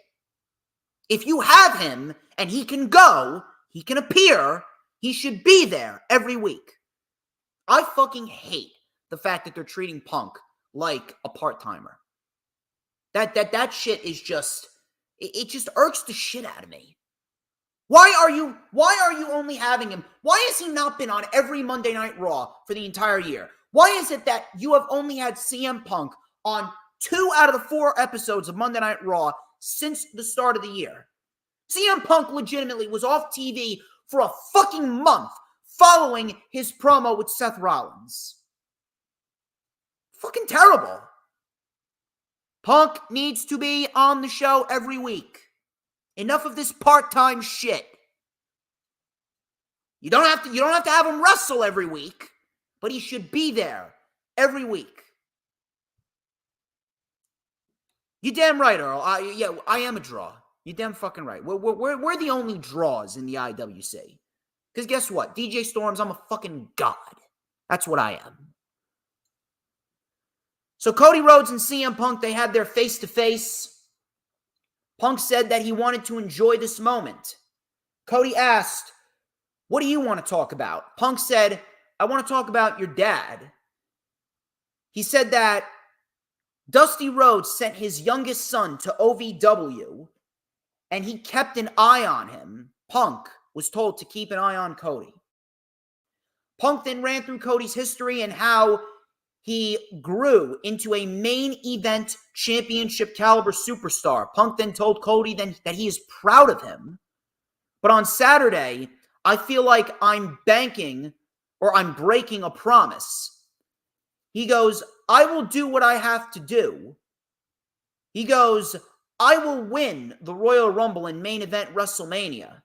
Cody says, "You're not only feeling what you're feeling, because I work with countless legends and they all saw him in me," saying that they all saw Dusty Rhodes in Cody Rhodes. He goes, "But I wished to be the light in that shadow. I just didn't want to be in the shadow, and I became my own man. In OVW, you treated me like a peer, and we became friends, but in the Rumble, there are no friends." Punk then said, "What about Sunday morning? I can separate business from personal. Can you?" Like, no, you can't. Punk, let me tell you something. Punk, I think you're great, but it's clear as day that you are an unprofessional prick. I realize what you were doing there, Phil, but I don't think that is the best route to go about business. I'm just letting you know, because you're the one that instigated all the fights when you were over in AEW, so you're kind of coming off like a fucking douchebag. I'm just pointing it out there. So clear as day, Punk cannot separate business from personal. He goes, "I never saw you as a nepotism hire. I saw the burden of your last name, but you came out of that shadow. We were on 2 very different paths. 2 very different paths, but we have similar goals. I didn't have a famous dad. My father was a blue-collar worker. He was an electrician, which means I'm more of the American dream than you are." Cody then said, "There's what I want to talk about. This right here is what I want to talk about. Let's talk about the pipe bomb. You see, you rattled off the formula for a revolution. Count me as one who was inspired. But here's the thing. You left. You dropped the torch on the way out, and guess who picked it up? I picked it up. I did what you spoke about, created AEW. That makes me more CM Punk than you. Punk then took his sweatshirt off. Punk then said, allow me to give you the full road to WrestleMania. You carried the company for 2 years, and right when you're about to cross the finish line, said Punk, here comes a much bigger star to take it away. I'm talking about me. Cody Rhodes then said, I have one direction to go, and that direction goes through you. They got a little bit hot. Things got a little hot, and they were forehead to forehead before easing off, and they left through opposite sides of the ring. I thought this promo was brilliant. Brilliant, brilliant, brilliant stuff. Now, was it their best promo ever? No, it wasn't the best promo ever. It wasn't the best promo of the year. I wouldn't even say it was on the level of the promos that Punk did with MJF and Eddie Kingston when he was in AEW. Cody Rhodes and CM Punk have cut better promos, but that doesn't mean that this was a bad promo. Do I wish they would have mentioned AEW? Yes, I do. I would have loved to have seen them mention the other place and say, this was the match that never happened in the other place. We never crossed paths. We never even touched in the other place. I wish they would have said that. That I wish they would have absolutely touched upon. But for what they said, this was a brilliant, brilliant setup. And it laid the groundwork for what is going to be a very, very intense Rumble. It's going to be a very unpredictable Rumble. And it laid the groundwork for a future WrestleMania match. And I can absolutely see this match taking place at WrestleMania 41. Candice LeRae and Indy Hartwell, they took on Zoe Stark and Shayna Baszler. Could not give a shit. Very bland match. Zoe Stark ended up getting the win with the Z360. We need to get Candice away from this bullshit. I mean, my God. We need to get Candice LeRae away from this bullshit. I'm done. It is unbelievable how I'm watching Candice LeRae, one of the best professional wrestlers on the planet, one of the best pro wrestlers in the women's division that we've ever seen in this era, and she's subjected to garbage. Speaking of garbage, Damian Priest and Drew McIntyre, they took on each other. And R-Truth got involved. R-Truth got involved. R-Truth was trying to talk to Damian Priest and give him his cut of money. Damian Priest then ended up taking out R-Truth with South of Heaven. The referee, like a fucking idiot, was caught up with R-Truth. And Drew McIntyre hit the Claymore. When is enough enough? Really, when is enough enough? I'm over this shit. Shit's not funny. It's not funny. I don't give a fuck if R-Truth is a comedy genius or not. Whatever the fuck he's doing with the Judgment Day, I'll say it once, I'll say it again. The shit is objectively stupid. If you like it, more power to you, but you're a fucking Nimrod for liking it because it sucks. You want to support garbage? Go ahead and support garbage. I'm not here to support garbage. I am here to spit the facts and fight for better. I am here because I want a better show. And whatever the fuck is going on with R-Truth and Damian Priest, whatever's going on with R-Truth and Tom and Nick Mysterio and saying that JD isn't a member and all this shit where he's giving money to the Judgment Day. Listen, unless I'm going to get a cut from R-Truth, I ain't praising this shit. Unless R-Truth is going to show up on my front door and give me a cut of the Judgment Day earnings, because guess what? If I was a part of Judgment Day, I would get them more over than they are right now. I'm just throwing it out there. I would actually make Judgment Day more interesting than whatever the fuck R-Truth is doing with the Judgment Day. Unless R-Truth is going to give me a wad full of cash, I do not want to hear anyone, really, I do not want to hear anyone trying to defend this bullshit. We need to get R-Truth away from I swear to God, if R-Truth is the reason why Damian Priest fails to cash in his Money in the Bank briefcase, I am going to go fucking ballistic. I will legit go fucking ballistic. I may very well end up popping a vein in my head live on stream. I swear to God. Very blah go-home show from Monday Night Raw. Very blah. Dynamite. We did get some really good wrestling on Dynamite. We got some storylines being furthered, but I don't know what the fuck was going on. The crowd was half dead. We need to never, ever go back to Savannah, Georgia ever again. We need to never, ever go back to Savannah, Georgia for Dynamite ever again. I don't know what the fuck they were on. It's like they took fucking 5 shots of NyQuil. Fuck are you doing? Savannah, make some fucking noise, you fucking deadbeats. Jesus. Show wasn't bad. Let's not misconstrue anything. The show actually had a decent flow to it. Rankings are coming back.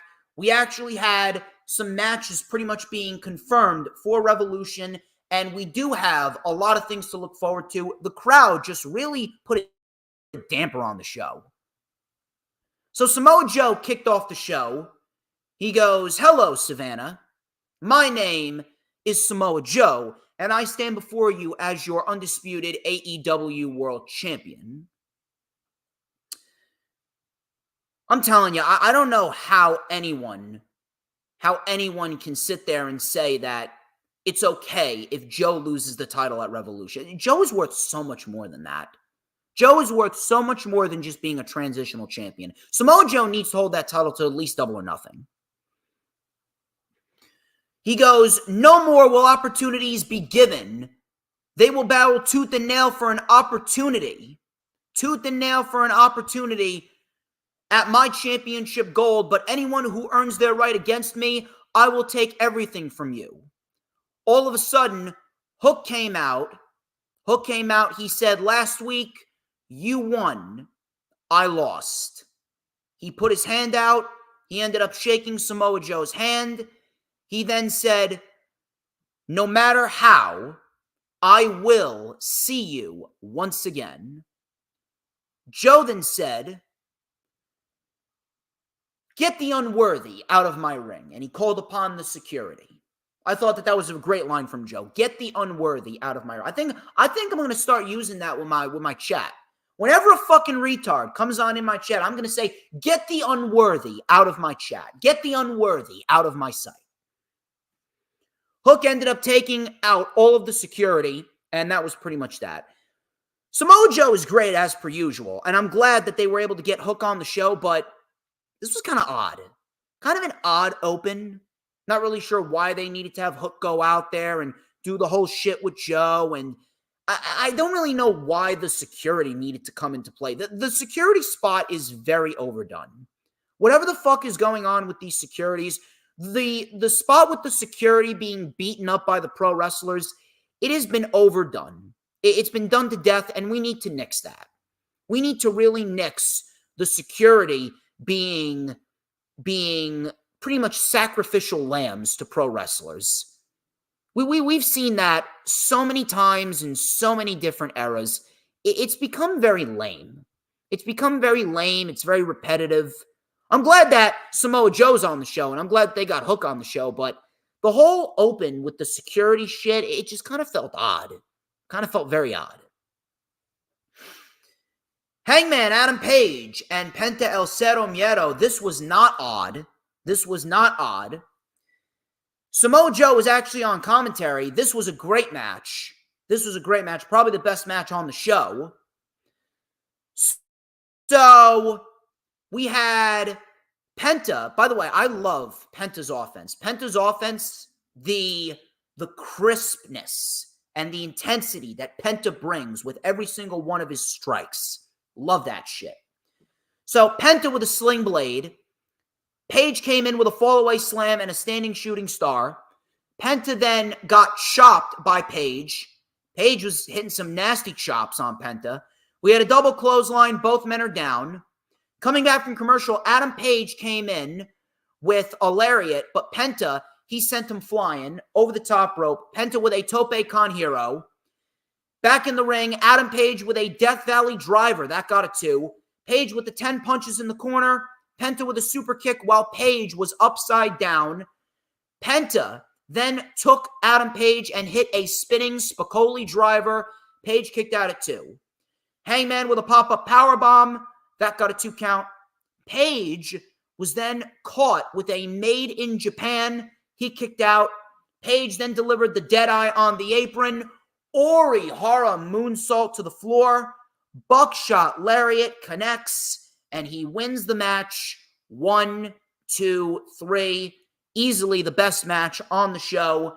And Adam Page consistently delivering great matches as we head towards a potential triple threat match with himself, Samoa Joe, and Swerve Strickland at Revolution. I want to hold off on something because I want to point something out that I'm very much liking about the build towards Revolution and the world title match. Now, first things first, I'm going to throw this out there. This triple threat match is not needed. The triple threat match is not needed, but the build has actually been very solid, and we're going to talk about that in just a little bit. So, afterwards, the Young Bucks were in the back, acting like assholes. I'm loving it. They ran into Top Flight. That's probably a match coming up sooner rather than later. Just the way that they're carrying themselves, it just works.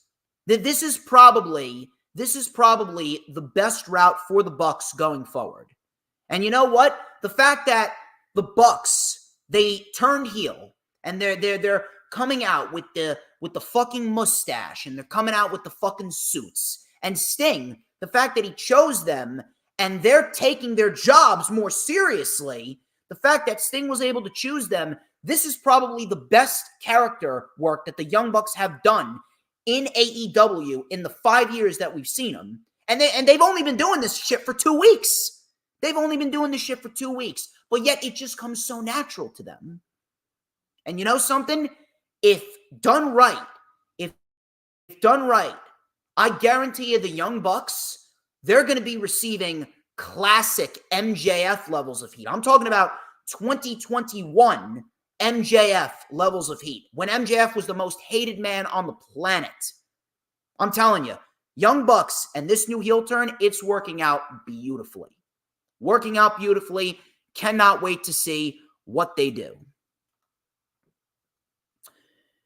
Trent Beretta, he took on Wardlow, and I know a lot of people are asking themselves, well, why was this match made? Why are these two fighting? The reason being is because you need to build up the Undisputed Kingdom. The story here is the Undisputed Kingdom. You need to make the Undisputed Kingdom a credible faction. And on top of that, I gotta say, I'm loving this nice change of pace. This was a brilliant change of pace for Wardlow. Wardlow, he almost looked like the classic Wardlow. He's giving off vibes of 2020 Wardlow, 2021 Wardlow, where Wardlow was just running roughshod. He was having competitive matches and he was just beating the shit out of people. It almost feels like it's a return to form for Wardlow. So Wardlow, he had the whole Undisputed Kingdom out there, but the key to this, and I'll tell you why I love this so much. I'll tell you why this was so good. This was so good because the Undisputed Kingdom is out there. Their presence is felt. But Wardlow does not need them to win matches. They do not need the help from each other to win matches. The Kingdom winning matches on their own. Roderick Strong winning matches on their own. Wardlow winning matches on his own. That's what I want to see. That's what we need more of. We need more heel factions that win matches on their own, because a heel faction that just constantly cheats, it just leaves such a sour taste in everybody's mouth. A heel faction like the Bloodline shit, my God, the whole Bloodline shit with these constant interferences from Jay and Jimmy and Solo back when the Bloodline was fully intact, That shit was fucking exhausting. That shit was legit exhausting. Every single fucking match that Roman Reigns had, every single title defense, bloodline interference, bloodline interference, bloodline interference. Not here. That's what I love about it.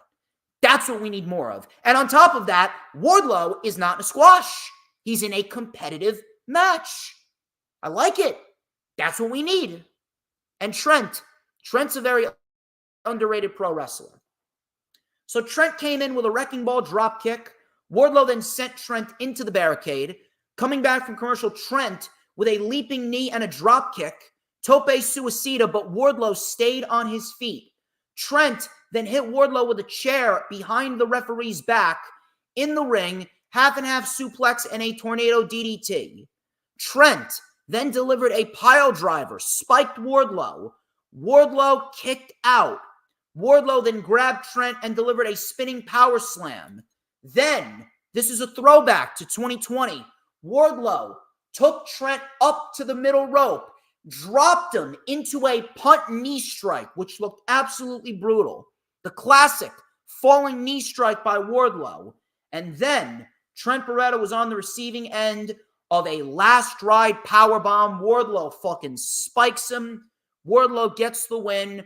1, 2, 3. No interference by the Undisputed Kingdom. It's a brilliant thing to see. Sooner rather than later, I'm telling you, the Undisputed Kingdom is really going to be the best act on TV. I'm loving the Undisputed Kingdom. I do not know how anyone is looking at the Undisputed Kingdom and thinking that this isn't a good thing for everyone involved. Everyone that is involved is benefiting from the Undisputed Kingdom. Wardlow is benefiting. Mike Bennett is benefiting. Matt Taven is benefiting. Roderick Strong is benefiting. Adam Cole is benefiting. And he's not even wrestling. He's not even wrestling. And Adam Cole is benefiting greatly from it. This is what we need. Competitive match. It was decent. Wardlow gets a win clean. Can't really complain. Renee Paquette, she had a face-to-face sit-down with Deonna Purrazzo and timeless Toni Storm. I like this for multiple reasons. Number one, they were out there on the stage. We don't usually see these face-to-face confrontations happen on a stage like this. They were out there on the stage, and they were each sitting in chairs with Renee in the middle. It was a nice change of pace, a nice new setting. So Toni Storm said, Deonna, I believe you were recently body shamed. I think that's ridiculous because there is so much more to shame about you. Toni Storm just going all in on this character. I don't know why. It's so bad it's good. It's so outlandish that it's entertaining. It's brilliant.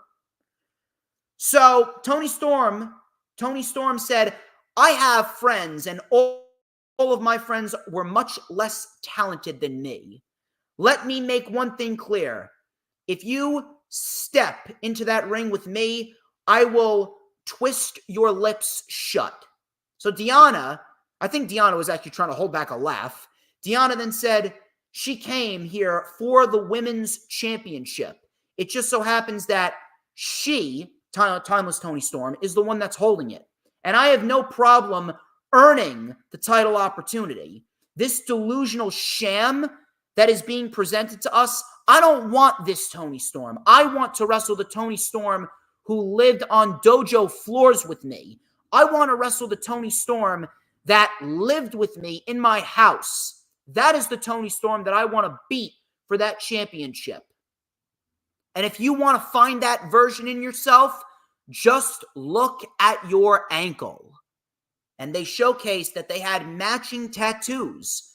Toni then said, you can take your tattoo and blow it out of your bum hole. We then get a brawl. Luther ended up catching a boot to the face by Deonna as Mariah May and Toni Storm fled. I'm liking this. I'm loving the time that they're giving Toni Storm and Deonna Purrazzo, that they're giving them time to tell a story. This is exactly what I want. I want to see a story being built towards Toni Storm versus Deonna Purrazzo, and that's exactly what we're getting. We're getting history. Deonna says, I want that Toni Storm that I was friends with, that lived with me, that slept on dojo floors with me. I don't want this delusional Marilyn Monroe wannabe. And it's simple. It is simple. It is effective. It's easy to follow. And on top of that, Deonna Purrazzo is going out there and she's winning matches. We had Taya Valkyrie. She was in the back with her husband, Johnny TV. She challenged Deonna Purrazzo to a match next week. Love it. It is so simple. Deonna is winning matches and earning her way towards a match against Toni Storm. It's perfect. I don't even know how anyone can complain about this. The only thing that I hate about this is the fact that the crowd did not give them enough energy. Again, never go back to Savannah, Georgia ever again.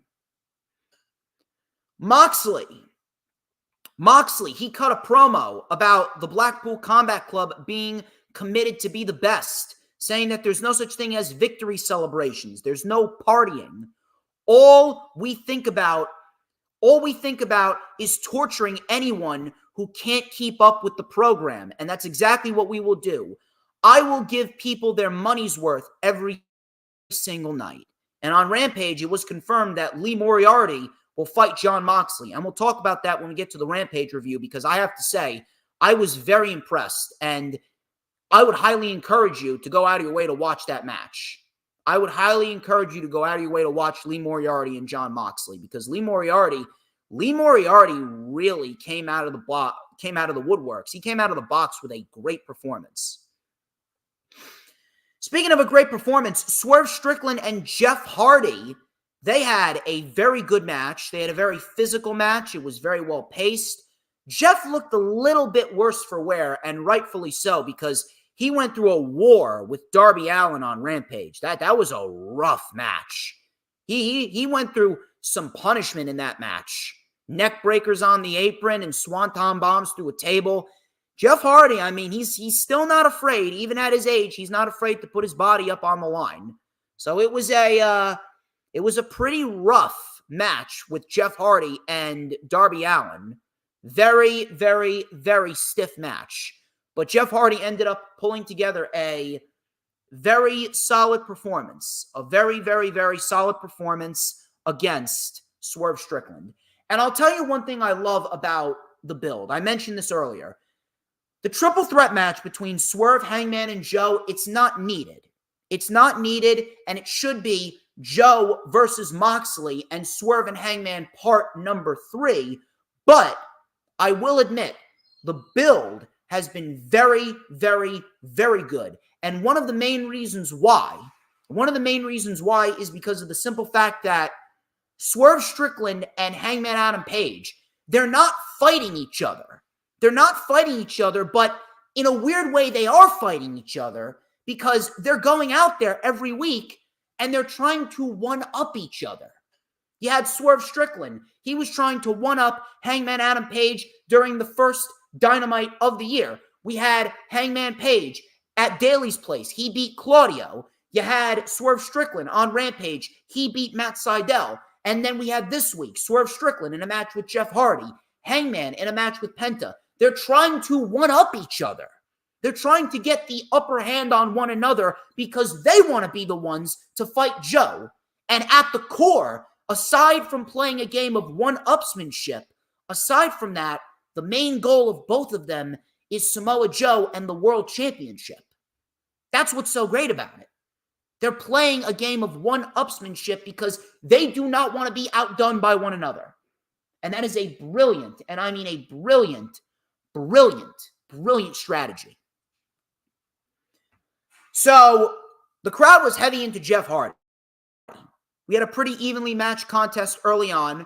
Jeff Hardy then had Swerve on the barricade, and he delivered poetry in motion against the barricade. Jeff actually sent himself over the barricade. Swerve got hit pretty hard as well. Coming back from commercial, Jeff and Swerve were up on the top. Swerve was knocked down. Jeff Hardy with Whisper in the Wind. Jeff mounted a comeback with a wheel kick and a sling blade. Low drop kick and an elbow for a 2 count. Jeff Hardy was then sent into the post. Jeff and Swerve were both on the steps, and Jeff Hardy delivered a twist of fate to Swerve Strickland on the steps, which looked brutal. Crowd was chanting, "Holy shit." That was probably the loudest they've been all fucking night. So then, in the ring, Swerve, he was down. Jeff went for the Swanton Bomb, but he missed. And then the crowd saw Jeff Hardy get hit by the house call, but Jeff Hardy still kicked out. Very nice near fall. So Jeff Hardy then with a backslide. Swerve Strickland then rolled through into a flatliner, and then he delivered the brainbuster. Swerve then put the finishing touch on Jeff Hardy, and Swerve Strickland delivered the Swerve Stomp, and Swerve Strickland got the win 1-2-3. Pretty hard-fought match. Pretty hard-fought match, and you know what? I've been liking Jeff Hardy's performances. If you didn't see his performance against Darby Allin, go watch it, and his performance here, I gotta say, Jeff Hardy, he's been bringing out some decent performances. If Jeff Hardy can keep that up, I would love to see more of him in a singles capacity. Swerve Strickland, Jeff Hardy, very good match. Very good match. Can't complain about it. And on top of this, I also want to throw this out there. It looks like Jeff Hardy, he's going through a heel turn in a sense. Could we see a heel turn for the Hardys? If we do see a heel turn for the Hardys, I think that could be a nice change of pace for them. And if they want to, and I got to shout out Emma here. You know her as the resident hot foreign chick on social media. Long black hair. She actually told me that she could see the Hardys turning heel and then potentially building towards a match, a tag team match with a babyface, Adam Copeland and Christian Cage. I can see that happening, but not until next year. Not until next year. Because right now, I think Adam Copeland, he's on his way to becoming the TNT champion. He's beating Christian Cage at Revolution. That's what I see happening. Thunder Rosa and Red Velvet. Thunder Rosa is back on TV, and she's winning matches. She is undefeated in singles competition. Red Velvet, I've been enjoying Red Velvet. I'm glad that Red Velvet is back on TV. Red Velvet's very good. Red Velvet's very good, but unfortunately for Red Velvet, this is pretty much her ceiling. This is her ceiling. She's not really going to go anywhere. She's going to be a decent little women's mid-carder. Thunder Rosa right now, she is the main star that we're trying to push here because she is the woman that should be a champion of some sort. I don't know of what sort, but of some sort. So Thunder Rosa came in with a corner clothesline, a Meteora, and a hesitation dropkick. Red Velvet with a roll-through stomp. We had a big, and I mean a big Meteora against the ropes. Rosa came back with a shotgun dropkick. I love Thunder Rosa's shotgun dropkick. Rosa then hit the Thunder Bomb. And Thunder Rosa gets the victory. Thunder Rosa wins 1-2-3. And if I am getting this, I am having Thunder Rosa go against Julia Hart at Revolution, and I am giving Thunder Rosa the TBS champion. If you really want to set the pace for a competitive women's division, Thunder Rosa with the TBS championship, defending it on a weekly or a bi-weekly basis, that right there is best for the women's division.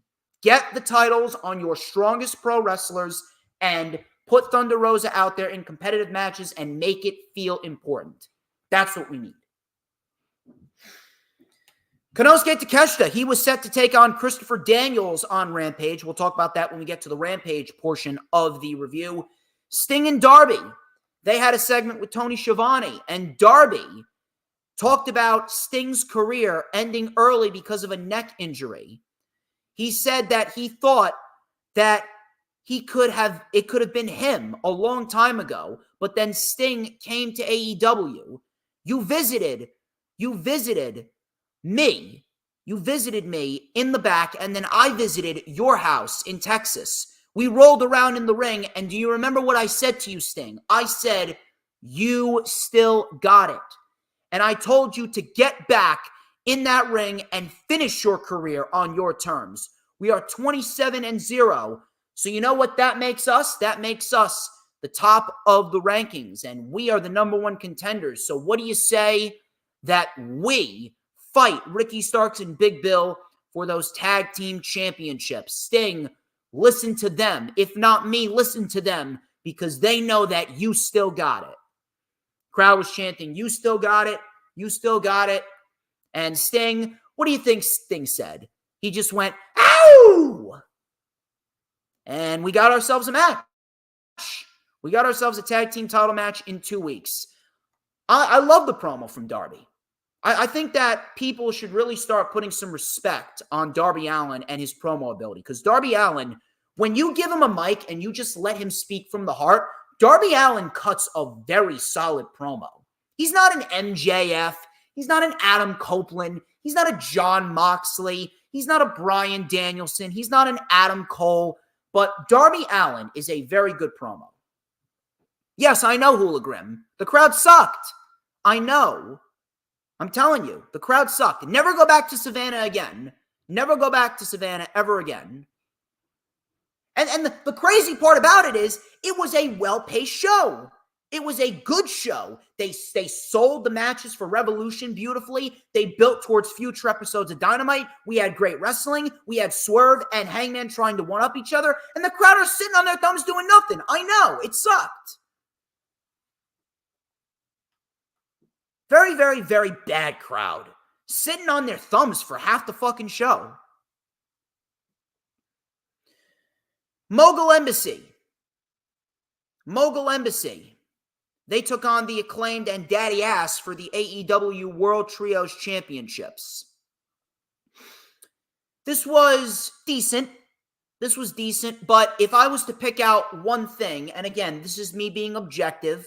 Yes, I know, Hooligan. Very disrespectful. I know. I'm telling you, you put me in that crowd, and I will give that show more energy than that crowd could. But the Mogul Embassy versus Daddy Ass and the Acclaimed. Decent match, but if I am going to say what this match really meant, it didn't really mean much of anything, and it didn't really need to be on the show. I understand you got to get the Acclaimed on the show, and people love the Bang Bang Scissor Gang. I know what they're leading towards. It's leading towards a title for title match. I'm not sure when. It could possibly happen at Revolution, and I wouldn't mind it. It'll happen at Revolution, and I wouldn't mind it. However, I think that we could have done without this. I think we could have given a little bit more time to Thunder Rosa and Red Velvet if you really wanted to solidify the women's division as being competitive. That's just me. Not to say the match was bad. It was decent, but it really wasn't needed.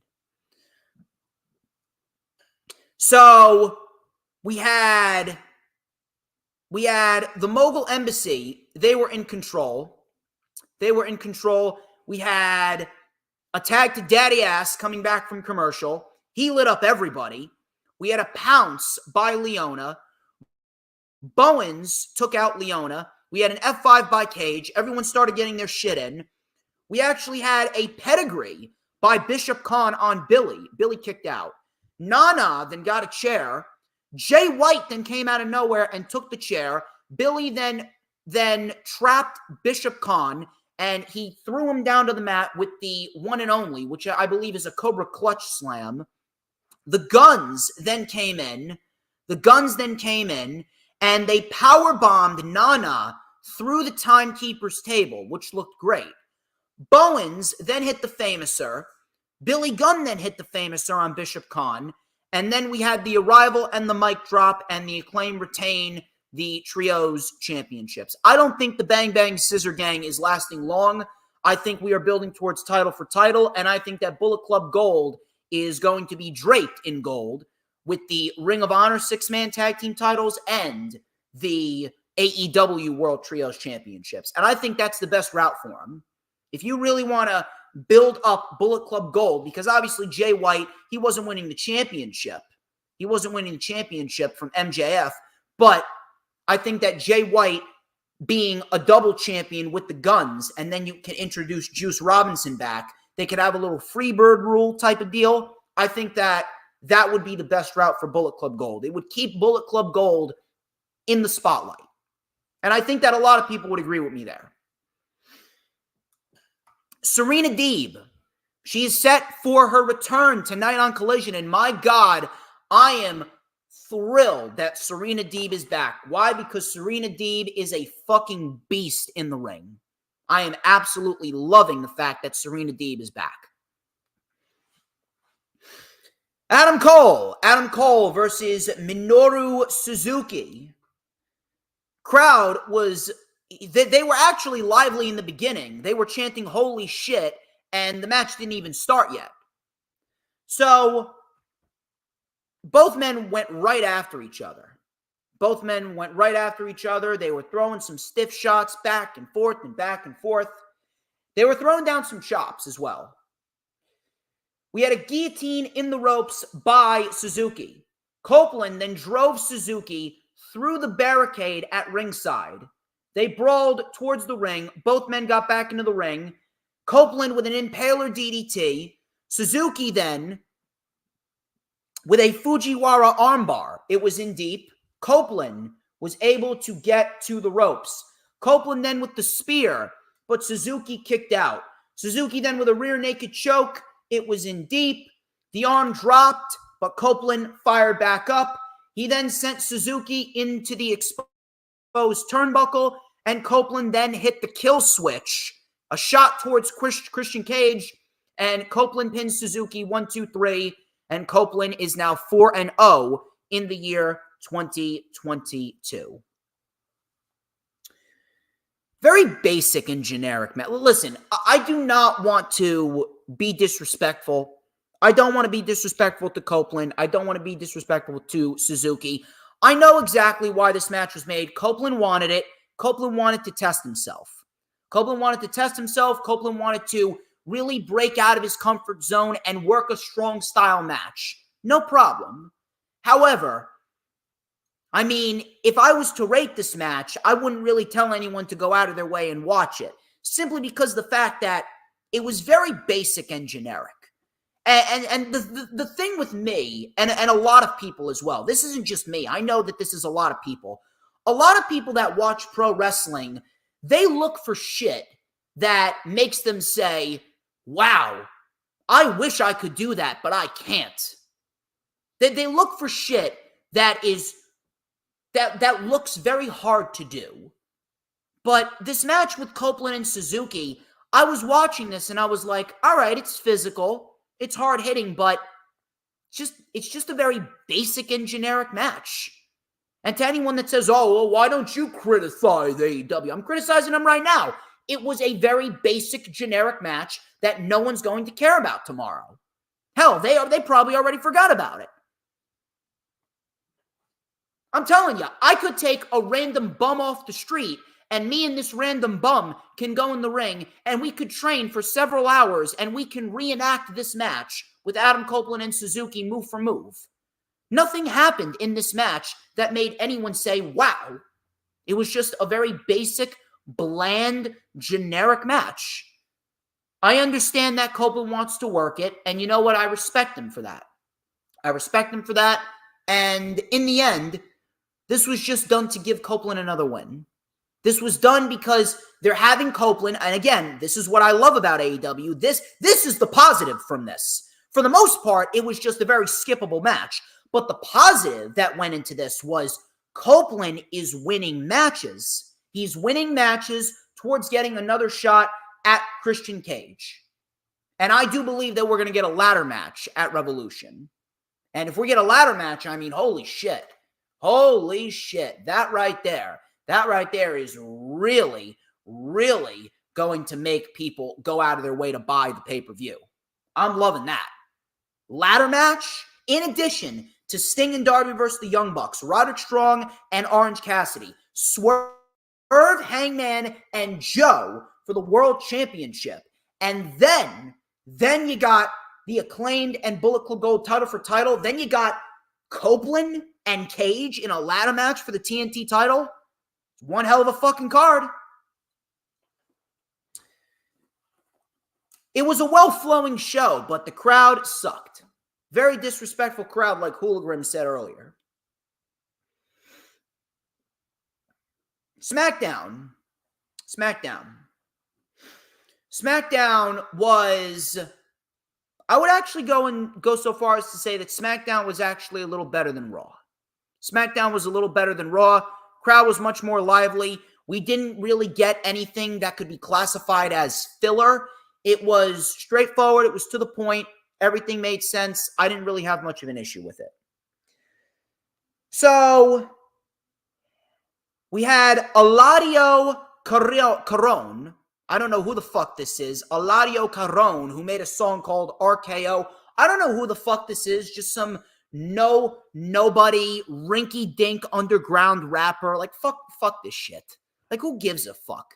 Yeah, you got Eladio Carone and fucking Jelly Roll. Like, who the fuck are these guys that WWE's bringing in? Who the fuck are they? So, he had a little introduction. He introduced Randy Orton. So, Randy Orton talked about Roman Reigns being champion for almost 1,300 days. He promised that he would become a 15-time world champion, and he'll do it with the 3 most destructive letters in sports entertainment, RKO. Out came AJ Styles. AJ Styles then said, "You know, Randy, there are other people in this match." He goes, I asked for Solo Sikoa, but instead, they gave that match to LA Knight. Now, we have a history, and after you RKO'd me, just know that there is a receipt coming to you.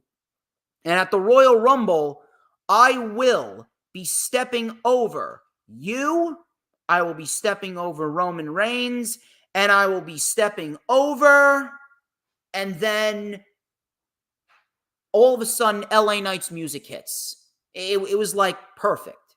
It was like legit perfect. So LA Knight came out, and LA Knight goes, I promise you, one way or another, I'm going to be the WWE champion. Ever since you came back, AJ, you have done nothing but cry and complain. Quit your crying, dummy. He goes, do you think that I wanted to fight Solo? No, I only have the match tonight because Paul Heyman lobbied for this match to soften me up because I'm the biggest threat. I'll fight Solo, and then I'll walk over your dead body, and I'll make sure that Solo is hit so hard that he's doing his dad's dance. Then I'll walk over you and your voices, and then I'll walk over Roman Reigns and anyone who gets in my way of being champion. Yeah. And that was pretty much that. All of a sudden, as LA Knight was leaving, we had AJ Styles kicking Randy Orton in the balls, and then he delivered a Pele kick. Now, this was pretty much a very generic sell, but I do have to admit, I got to throw this out there. LA Knight was on fire in this promo. LA Knight, he never misses on the microphone. LA Knight, probably one of the best things about WWE TV is the fact that LA Knight, when he comes out there, there's a certain sense of conviction that he speaks with. And that is great. We need more of that. I'm not saying that you got to be the best promo on the planet, but when you're speaking, when you're on the microphone, speak with conviction. LA Knight is the definition of conviction. That's what I love about him. Santos Escobar, he took on Carlito, Caribbean Cool. Although there's really nothing cool about Carlito's new theme song. It fucking sucks dick. Carlito, he was in early control before Santos came in with a tope suicida. He took over. Coming back from commercial, Escobar with a Hurricane Rana off the top. Carlito kicked out. Carlito then mounted a comeback. He delivered a clothesline and a nice drop kick. He then delivered a swinging neck breaker for a 2 count. Carlito then with a spine buster. a high knee, and a clothesline. All of a sudden, we got a huge brawl between Legado del Fantasma and the LWO on the outside. Zelina Vega, she was up on the apron when out of nowhere, Elektra Lopez from NXT, she came in and attacked Zelina Vega, allowing Escobar to roll up Carlito and get the win. 1, 2, 3. I'm loving it. The match was fun.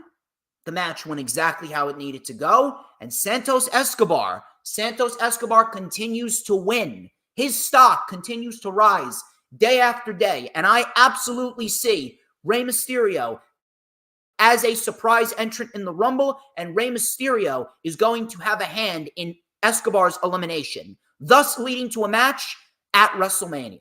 And I'm very much looking forward to it. And now we got Elektra Lopez in there with the LWO and Legado del Fantasma, with Angel and Humberto and Elektra backing up Santos Escobar. This just makes the group stronger. That female presence being there, it gives it a new sense of legitimacy. Everything about Legado del Fantasma over the course of the last several weeks, it's just been so well done. And I love it. Finally, Escobar getting the right creative. And I love to see more of this shit. I hope that we keep the ball rolling with Escobar. And if Escobar keeps his momentum going, he's going to be United States champion sooner than we even realize. LA Knight is obviously going to beat Logan Paul. We all know that LA Knight, he's going to be United States champion. And LA Knight clearly is going to walk out of WrestleMania with the title. But if Santos Escobar continues to keep up the good work that he's on, he could very well be United States champion by SummerSlam. I'm loving what Escobar is doing. Escobar right now may be my favorite act on SmackDown. I'm not even bullshitting you. Escobar may be my number one act on SmackDown right now. We had the Gold Tumbler back. We had Lashley and Escobar and R-Truth picking their numbers in the Royal Rumble match. I like that. It makes things a little bit more interesting. Katana Chance and Caden Carter versus Asuka and Kairi Sane, the Kabuki Warriors. This was for the WWE Women's Tag Team Championships. Now, first off, we'll go over the match and then we'll go over the outcome. So, first off, the match itself was very good. Matter of fact, it may have been the best women's TV match of the year. And as far as a women's tag team capacity goes, this was great. And it really showcased what the women's division could really be if they just allow the talent to go out there and wrestle. So we had some double team work from Caden Carter and Katana Chance. We had a corkscrew pescado by Chance. Coming back from commercial, we had an ankle lock by Asuka on Katana. We had a tag to Caden Carter. Caden Carter launched herself to the floor, taking out Asuka and Kairi. We had a running boot against the ropes. Springboard leg drop for 2. Double team by Asuka and Kairi. Katana saved it. Kairi went up. She hit the insane elbow. Knees were up by Carter. We had a tag to Asuka. Modified Sister Abigail by Katana, which looked very nice. Katana then took out Kairi. Caden was taken out. We had an Alabama slam to Katana Chance on the announce table by Kairi, which looked nasty. And then in the ring, we had a modified insane elbow reverse DDT, and the Kabuki Warriors win the undisputed women's tag team championships. Very good match, but this was the wrong outcome. I don't understand why we had Katana Chance and Caden Carter versus the Kabuki Warriors this early. What exactly are you going to do for WrestleMania? This is another thing that I cannot stand about the WWE. And again, AEW does this too, but not as often. But WWE, they always do matches at the wrong time. They do shit either too soon or too late. Why did you give the tag team titles to Katana Chance and Caden Carter for a total of what? A month and a half before they dropped it to the Kabuki Warriors? This should have been the WrestleMania match. What are you going to do at WrestleMania? You're going to give us a generic fatal four-way tag team match for the women's tag team titles? I mean, give me a fucking break. Give me a break. That is fucking awful. That is a terrible, terrible fucking decision. This match should not have taken place on SmackDown. This should have waited till WrestleMania. Plain and simple. Very, very, very bad decision by Triple H. And it really made the title reign of Katana Chance and Caden Carter seem worthless. It made it seem worthless. Bobby Lashley. Bobby Lashley and the Street Profits, they had a face-to-face with the Final Testament. We ended up getting a big brawl, but Scarlett played a hand in gaining the upper advantage for the Final Testament because she raked Bobby Lashley's eyes. She raked Bobby Lashley's eyes, resulting in Karrion Kross being able to take over. And Karrion Kross delivered the cross hammer right to the back of Lashley's neck. I'm liking this. I'm really, really, really, really, really liking this. And I'm very, very, very, very hopeful that we will see a big time, and I mean a big time push for Karrion Kross. As we speak right now, Karrion Kross has been, I don't want to say buried, but I mean, holy shit, he's as close to buried as you could get. Karrion Kross has had absolutely zero, and I mean zero momentum coming out of the feud with Drew McIntyre, and he had a damn good feud with Drew McIntyre. There was absolutely no momentum on his side coming out of that feud. And he was pretty much a glorified jobber. It took the Authors of Pain and Paul Ellering to give him a purpose. So I really do hope that we get a really, really solid future for Karrion Kross. And after Karrion Kross is done with Lashley and the Profits, I think this match is happening at the Chamber in Australia, which would be fine. After this match is done and over with, I'd say let's get Karrion Kross in there in a match and a feud with Randy Orton. That would be great for him. Carmelo Hayes and Austin Theory.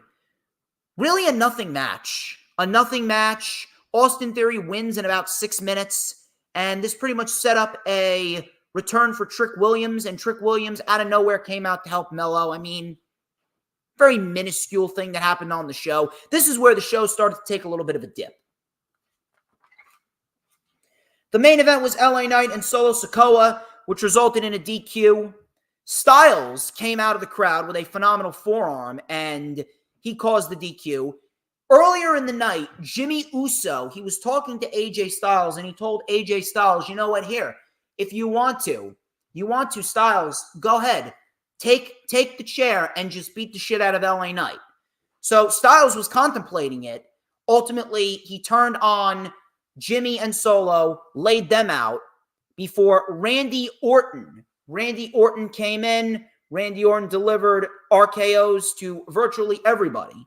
Jimmy and to AJ Styles.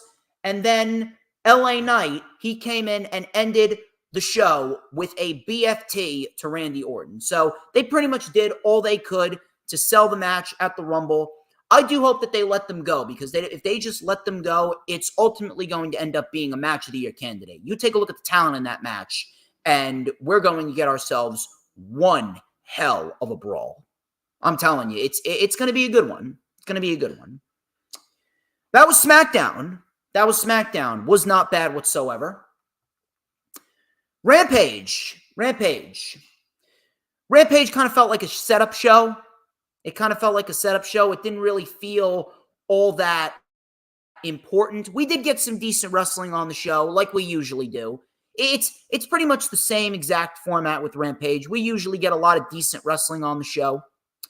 So if I was to tell you to go out and watch something from Rampage, I would probably tell you to go out of your way to watch the opening match, because the opening match was really, really, really good.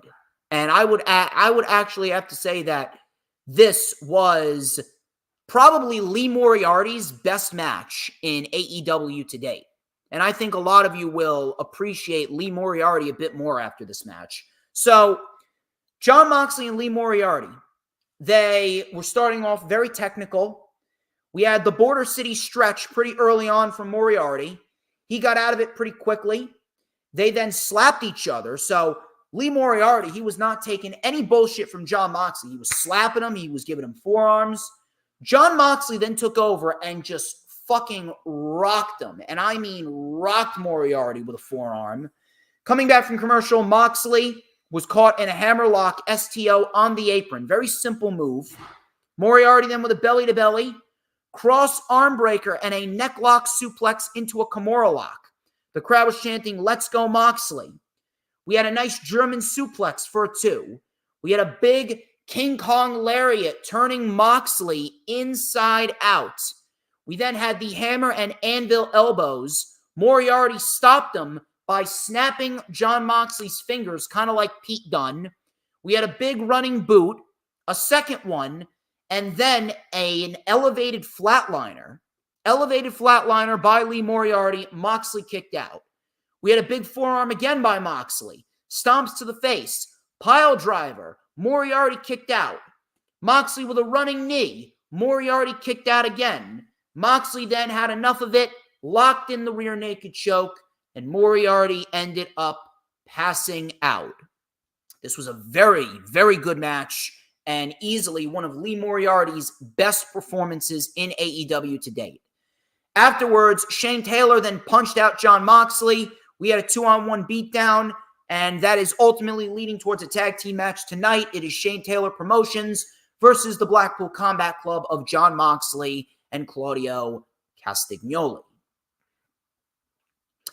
Konosuke Takeshita, he took on Christopher Daniels.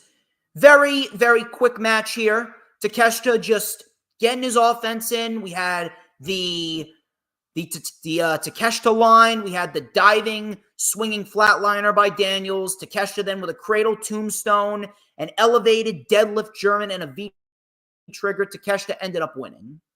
Don Callis then said that the Don Callis family takes what they want. Jericho took 33 years of my life from me, and now it's time to end this. In 2 weeks on Dynamite, I challenge you to face Konosuke Takeshita, and we will take everything from you. Kyle Fletcher then interrupted, and he said, why is it that Takeshita gets a shot at Jericho? Because if anything, I should get a shot at Chris Jericho. And Don Callis then said, you know what? I like that conviction. Next week, you got Kyle Fletcher, and then in 2 weeks, you got Takeshita. And Jericho, after we're done with you, there will be nothing but the tears. Looks like Chris Jericho's got his work cut out for him.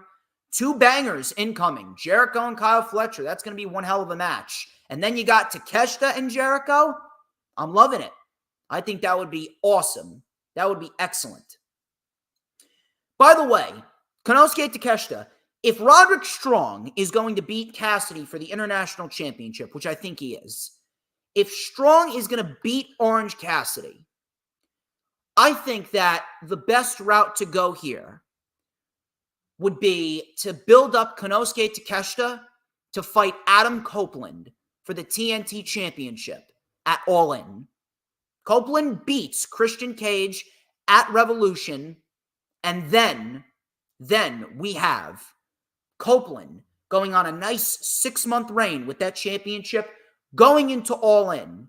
He goes into All In, and Adam Copeland defends the championship against Konosuke Takeshita, and Konosuke Takeshita becomes the TNT champion by beating a legend in Adam Copeland. That's how I'm booking this. We need more of Konosuke Takeshita winning matches and getting a TNT championship match. That's how I'm going to book this. And we need to get that title on Takeshita as soon as All In. Ruby Soho, she took on Anna Jay. Very basic match. This is pretty much revolving around the Ruby Soho, Angelo Parker love angle. Very skippable. I understand that it's really not been very overbearing. I mean, how much time does it really take up on Rampage? It takes up, what, like 30 seconds, 60 seconds on Rampage? But it's very, very hard for me to get invested in a match when it comes down to a love angle. It's being built around a fucking love angle on Rampage. Well, why is this even on AEW TV? Stupid. We need to shy away from this soap opera, great value cinema shit, and we need to focus on pro wrestling. Pro wrestling first, I always say. When it comes down to it, it is pro wrestling first. Pro wrestling first, plain and simple.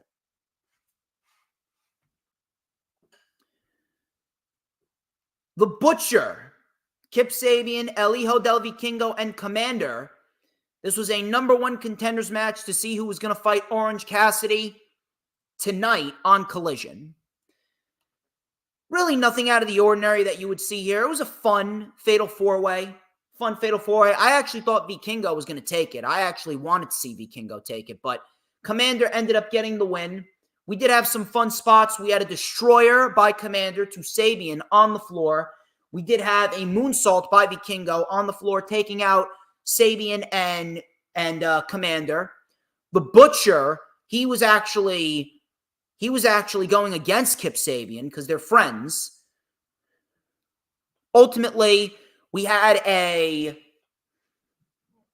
very, very sloppy looking cover by Commander. Commander wins with a very sloppy looking Hurricane Rana to an otherwise fun Fatal 4-Way. I mean, it's nothing we haven't seen before.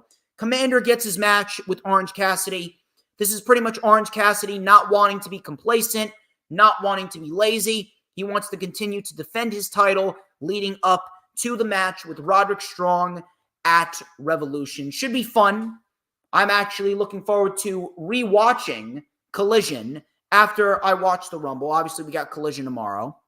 Or I'm going to watch Collision tomorrow. We got Collision tonight, but I'm going to watch the Rumble because the Rumble, that right there is where the major news is coming out of. Collision, listen, I think that FTR and Daniel Garcia and the House of Black, they're going to put on one hell of a fucking fight. I can't wait for that. But ladies and gentlemen, that wraps up this edition of the Lightning Flash Update. 2.5 hours of absolutely unadulterated greatness. Thank you very much for tuning on in. I greatly appreciate each and every single one of you. Do not forget to like, comment, and subscribe. We are moving up in the world, people. January has been the best month for the DJ Storms brand in God knows how long. I am telling you, we are absolutely kicking fucking ass in January, and we're going to stay kicking ass in January. Please make sure that you like, comment, and subscribe. Thank you to everyone. Thank you to Violet Zane. Thank you very much to Sarah Habka and Hula Grim and Dylan and Earl Cole. You guys are all fantastic. Be sure to set your notifications for tomorrow because tomorrow it is the Rewind for Money in the Bank with none other than Mitch Kovsky, one of the co-creators of Hardcore Sports. Go check out all the links in the description. And next Thursday, people, Earl Cole is coming back on my channel for the rundown for NXT Vengeance Day. I know NXT sucks, but we are going to have a fun time talking about the show and previewing the show. And it's always a fun time when me and Earl collaborate. Until next time, I'm DJ Storms. This has been the Lightning Flash Update. But before we get out of here, you already know the drill, people. A question, a universal question that everybody must answer. Rumble is tonight. And even though Roman Reigns may retain the championship, we already know who runs the IWC. Because this is the only wrestling analytical show that matters. And you already know who runs the IWC. Who? But J motherfucking Storms. And don't you ever forget it. Cause we want retribution. Oh yeah, we want retribution. Oh yeah, we want retribution. Oh yeah, we want retribution. Yeah, we ran out of patience. Boy, you're left with the